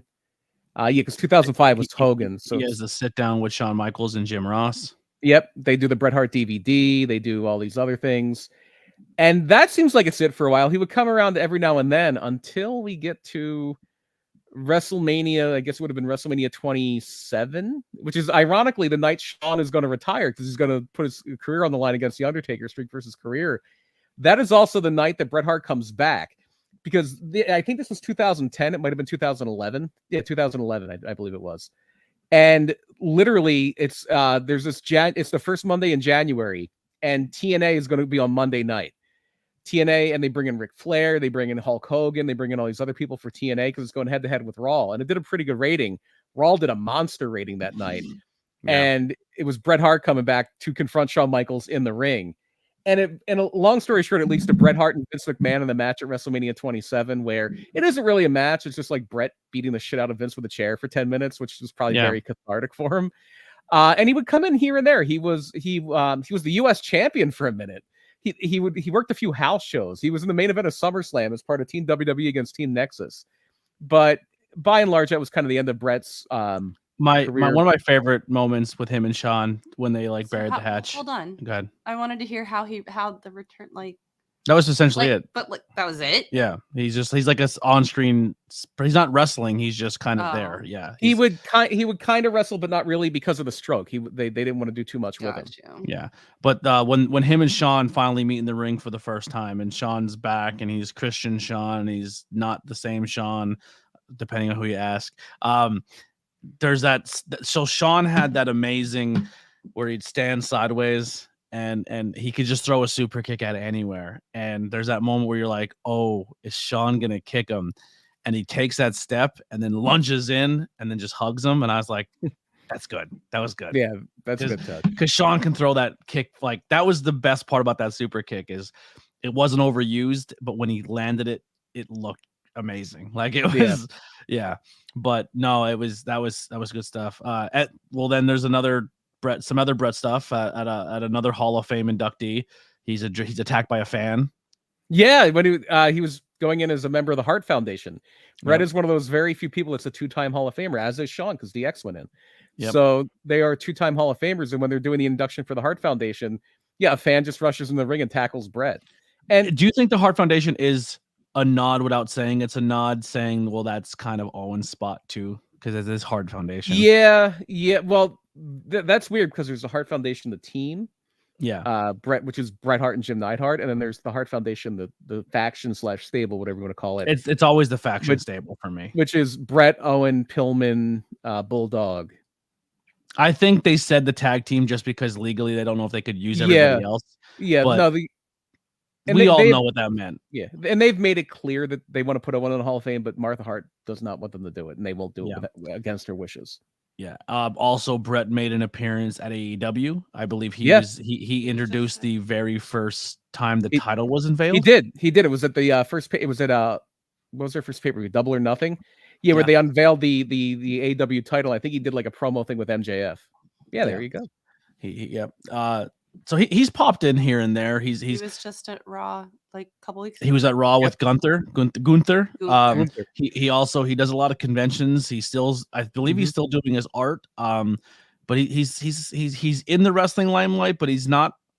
He's just kind of telling. He makes it into a lot of those documentaries. He loves doing documentaries.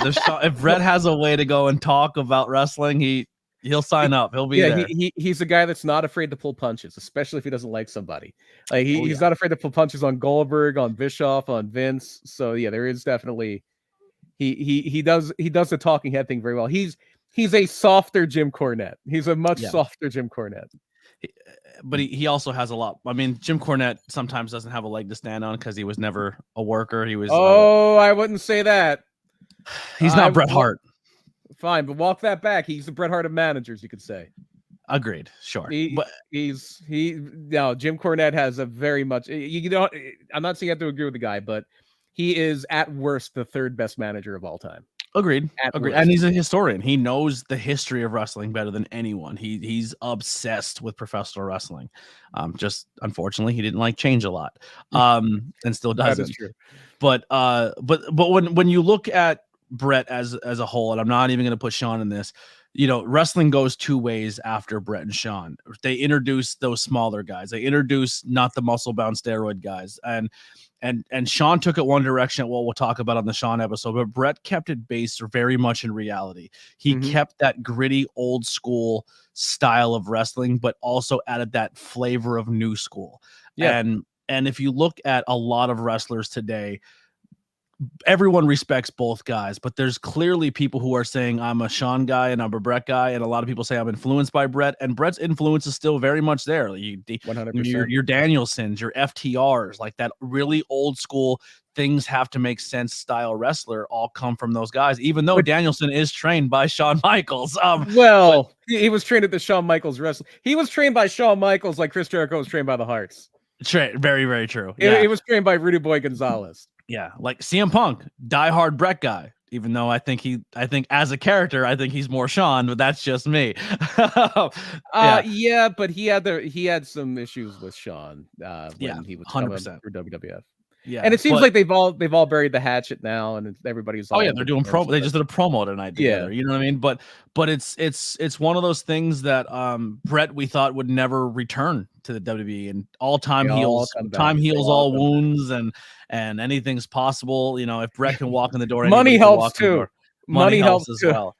But yeah, the guy is a legend. Just to kind of go through some stuff here.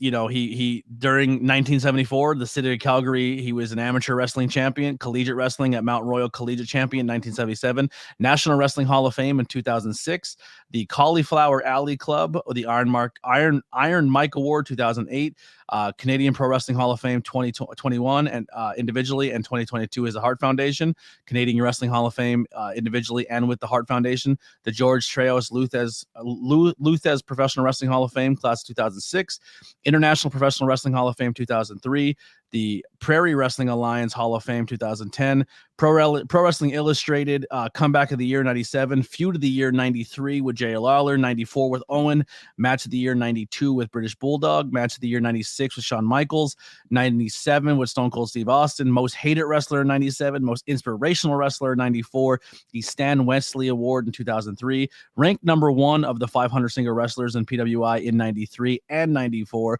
ranked number 4 for PWI 500 in 2003, 37 in top tag teams of 100 top tag teams in 2003 of I believe it all time. Quebec Wrestling Hall of Fame 2017, Stampede Wrestling 5 times tag team champions with Keith Hart and Leo Burke.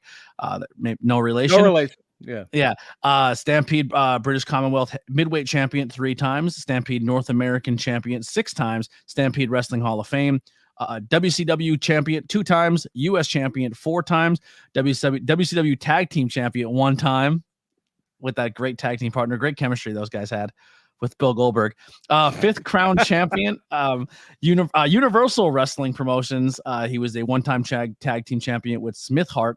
And then the WWE, 5-time WWE champion, the WWE United States champion 1 time, Intercontinental twice, tag team twice, King of the Ring 91 and 93, Royal Rumble 94, Middle East Cup 96, WWE Hall of Fame 2 times. We said individually in 2006 and 2009 as a member of the Hart Foundation, WWE Superstar of the Year 93. 2nd triple crown champion 2 times, Slammy Awards. He has 5 of those. And then just the list goes on and on. He did also have a mask gimmick 1 time, I believe. They said, I'm sorry, hold on. That's something completely different. I apologize. But by the way, one of the original ideas when he was coming to WWF was Cowboy Bret Hart. Cowboy Bret Hart, yeah. Because Calgary is all about the rodeo. Like that Saddle Dome is usually a rodeo in Calgary. And there's another great match in 1997, Canadian Stampede. You want to see heat? You want to see like a crowd, like a rabid crowd in your house, Canadian Stampede. First of all, it's an amazing show because there's a great match with Taka Michinoku and the Great Sasuke in it too. But that 10-man tag, it's the Hart Foundation against Steve Austin, Goldust, Ken Shamrock, and the LOD. Steve Austin they hate him. They hate him. Is that when Owen gets hit off the side and hits the guardrail and he gets eliminated from the match because he's like too injured? He has to go to the back. What Hart Foundation match was that? That might be it. I'm not sure. That might be it.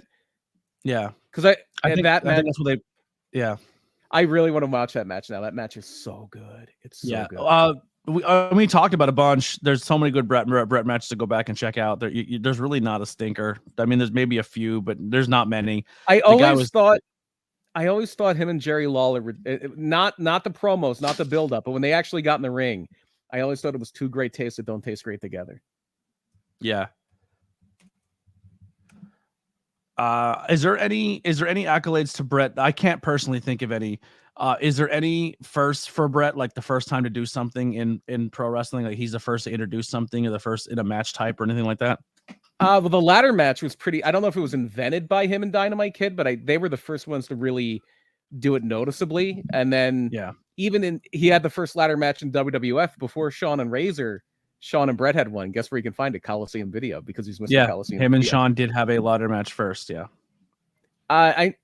I don't know if he was the first Canadian WWF champion. I know he's not the first, obviously, clearly not the first one from another country because Bruno Sammartino's from Italy. But I'm trying to think, and the Iron Sheik's from Iran, and Andre's from France. Was the first one to get a hockey team named after him. Yes. That's got to be pretty big. He's the first wrestler to get a Simpsons character, which, by the way, I did pull up. Here's John Cena as a Simpson. That is Dave Meltzer. That is 100% Dave Meltzer. It could literally be anybody. That could be Vince. Like that sense that like you look at that you're like, I have no. That could be anybody, and it's as a Simpson. But why does it look like it has a lazy eye though? Who knows? How dare you if you're making a Sean joke? Anyway, I wasn't. Oh, maybe it's Sean, just with shorter hair. Maybe Sean it's got a rat tail on the back. And Sean then there's like that. And there's Bret Hart as a Simpson. Perfect. Yeah. He bought Mr. Burns' mansion. Yeah. And one of the funniest things that ever happened on Dave Meltzer and Brian Alvarez's show, maybe the funniest thing ever, they would do like a Q&A segment. And they must not have known about that because whatever happened to the house, the mansion that Bret Hart bought from Montgomery Burns in Springfield? And Meltzer addresses the question like it's a shoot. He's like, it's only something Calgary. I think he lived in Hawaii for a little bit. He never bought a mansion in Springfield. Like, it's hilarious. Yeah.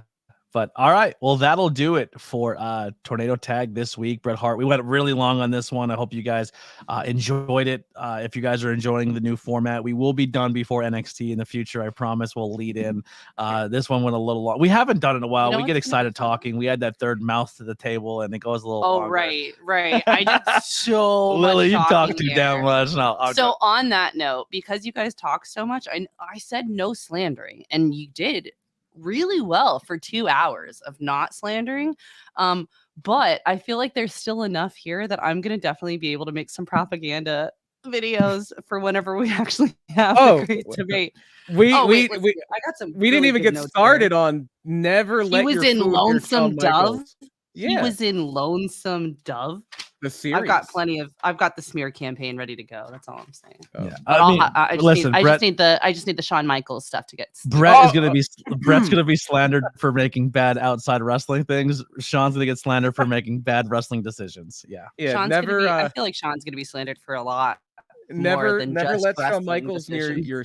Never let him near your salads. Never let him near your sandwiches. Listen, Shawn Michaels' first act is not going to be a good moment for Shawn Michaels. Shawn Michaels cleans up in his second and third act. we talked about the cat spatula. That's kind of what Shawn Michaels did to Sonny's salad. That's kind of what Shawn Michaels did to Mark Henry's sandwich. Yeah. No smear campaign yet. No smear. I've got an arsenal. I'll be calling you up in a week and a half so that I can have some little.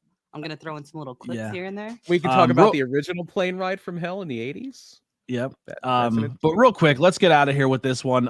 If you guys want to support myself, and Lily, we won't be at this show, but if you are in the area, head over to the Falcon's Nest in October for their show October 19th. Bateman's Revenge. Time to dig deep. First time that myself and Lily are on a poster. Look at our logos, even though somehow Mommy's always on top. I don't get that. But yeah, so go check out that show. Maybe I had a little influence on that booking decision when it comes to that card. I'm pretty excited how it turns out. The booking, very cool. Booking committee. Anyway, but yeah, very, very happy how this turns out. I can't wait to. I will still be on commentary, but it will be done in post. But I will be back in for New Era in October, because that day in October I will be in October. I'll be back in November, but that day in October I will be at Smash Yard again doing commentary with Toddy Tondera. I should probably learn how to say that last name properly. Very excited. Huh? Toddy Tondera. I'm very excited to work with them. BP got to work. You got to work with them before already, right? I worked with Toddy. Yeah, Toddy is great. You think we're gonna be good chemistry? Oh, absolutely. I'm pumped. But this doesn't happen very often, but I'm sponsored by not one, but 3 sponsors going into this show. Probably a independent wrestling first, and I'm not done. I want more. But huge thank you to Raz, the Addictively Speaking podcast, and Witchcrafts by Lily, all for sponsoring me on that show. I really, really want to show that value and maybe set a charge that wrestlers can go out there and make a couple extra bucks for themselves on shows. The announce table can look like a NASCAR. Oh, yeah. I want it to go up to my chin is the goal. You know what I mean? I think all wrestlers should work for that. If you want some extra money in your envelope, like look for sponsors, look for a small business who can possibly throw you $20 a show and $20 and give you a headband to wear, my guy. You know what I'm saying? Like, let's get it going. Let's make some money in this industry. Let's get local businesses to support it and promote it, and let's all work together.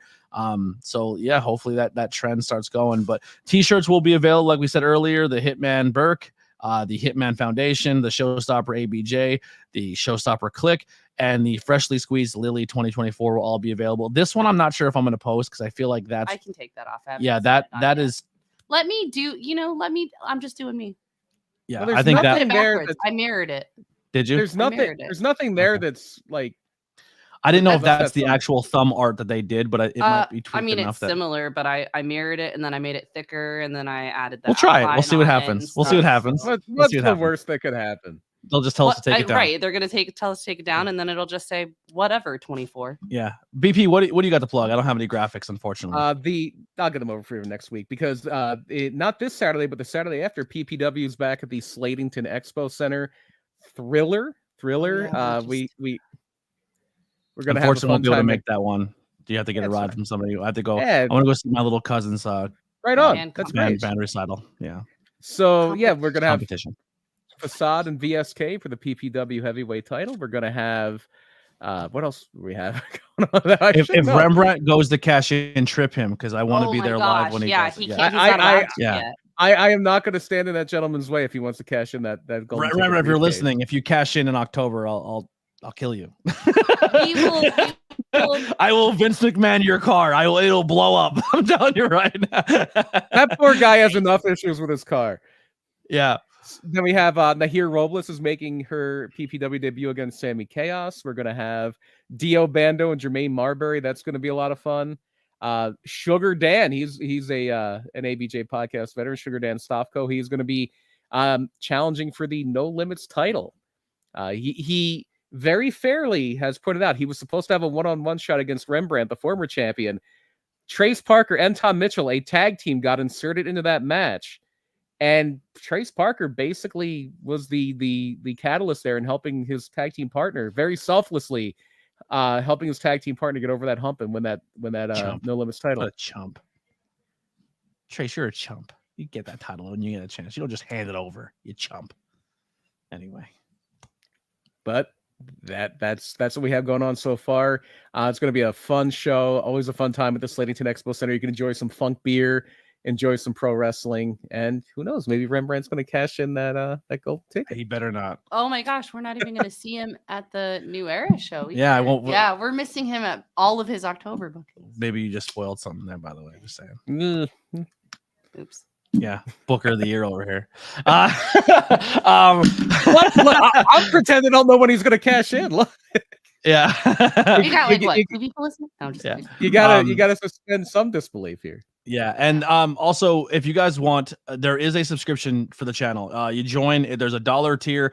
There's a $2 tier. If you're in there, if you're here live and you're watching and you're a tiered member, throw up the titles. We have the title belt as an emoji. Just put it in the chat. Let people know you're a member. Huge thank you to our members. We just got a couple more. I think we're at 9 members total, so we could hit that 10 or 20. That'd be super cool. But if you get the $4.99, the champs tier, that gets you early access to all of our content before it drops. And I'm telling you right now, there's enough content to take you into next year. You're gonna see episodes of 5 Questions with ABJ and question and interviews that won't be dropping until December on that right now. So if you guys want to help out, it really helps the channel. It helps pay a lot of the bills. I know that we're going on forever here, but I'm just making sure you're good. This is legit. I believe we may have. Hang on one second. It's not. I don't think that's real. It's not real. That, never mind. I don't. The things that never. You're not seeing real. Never mind. Never mind. Yeah, I read too far ahead. I'm like, no. This is definitely a meme. This is a meme. This is a meme. Don't. Yeah. This is not true. Yeah, this is not. Yeah, never mind. So back to our outro. Yeah. So if you guys want, let's hit up the memberships, join, and actually we'll do something real quick before we cut out of here. BP. Let's give away a couple memberships. We're gonna give some memberships. We're gonna do it right now. They're hitting the chat as we speak. 5 free memberships have been given out. C. Henry, Dan Stofko is a member of the AV. Sugar Dan, Trippy Shades, Blue Smoke, and the Looney Tunes Critic all were gifted memberships for the channel. So thank you guys all for the brand new gifted memberships that are out there. Join and steal that early content. That $5 is like buy one of us a beer at least every month. I did take off the $100 tier. I took all of that off.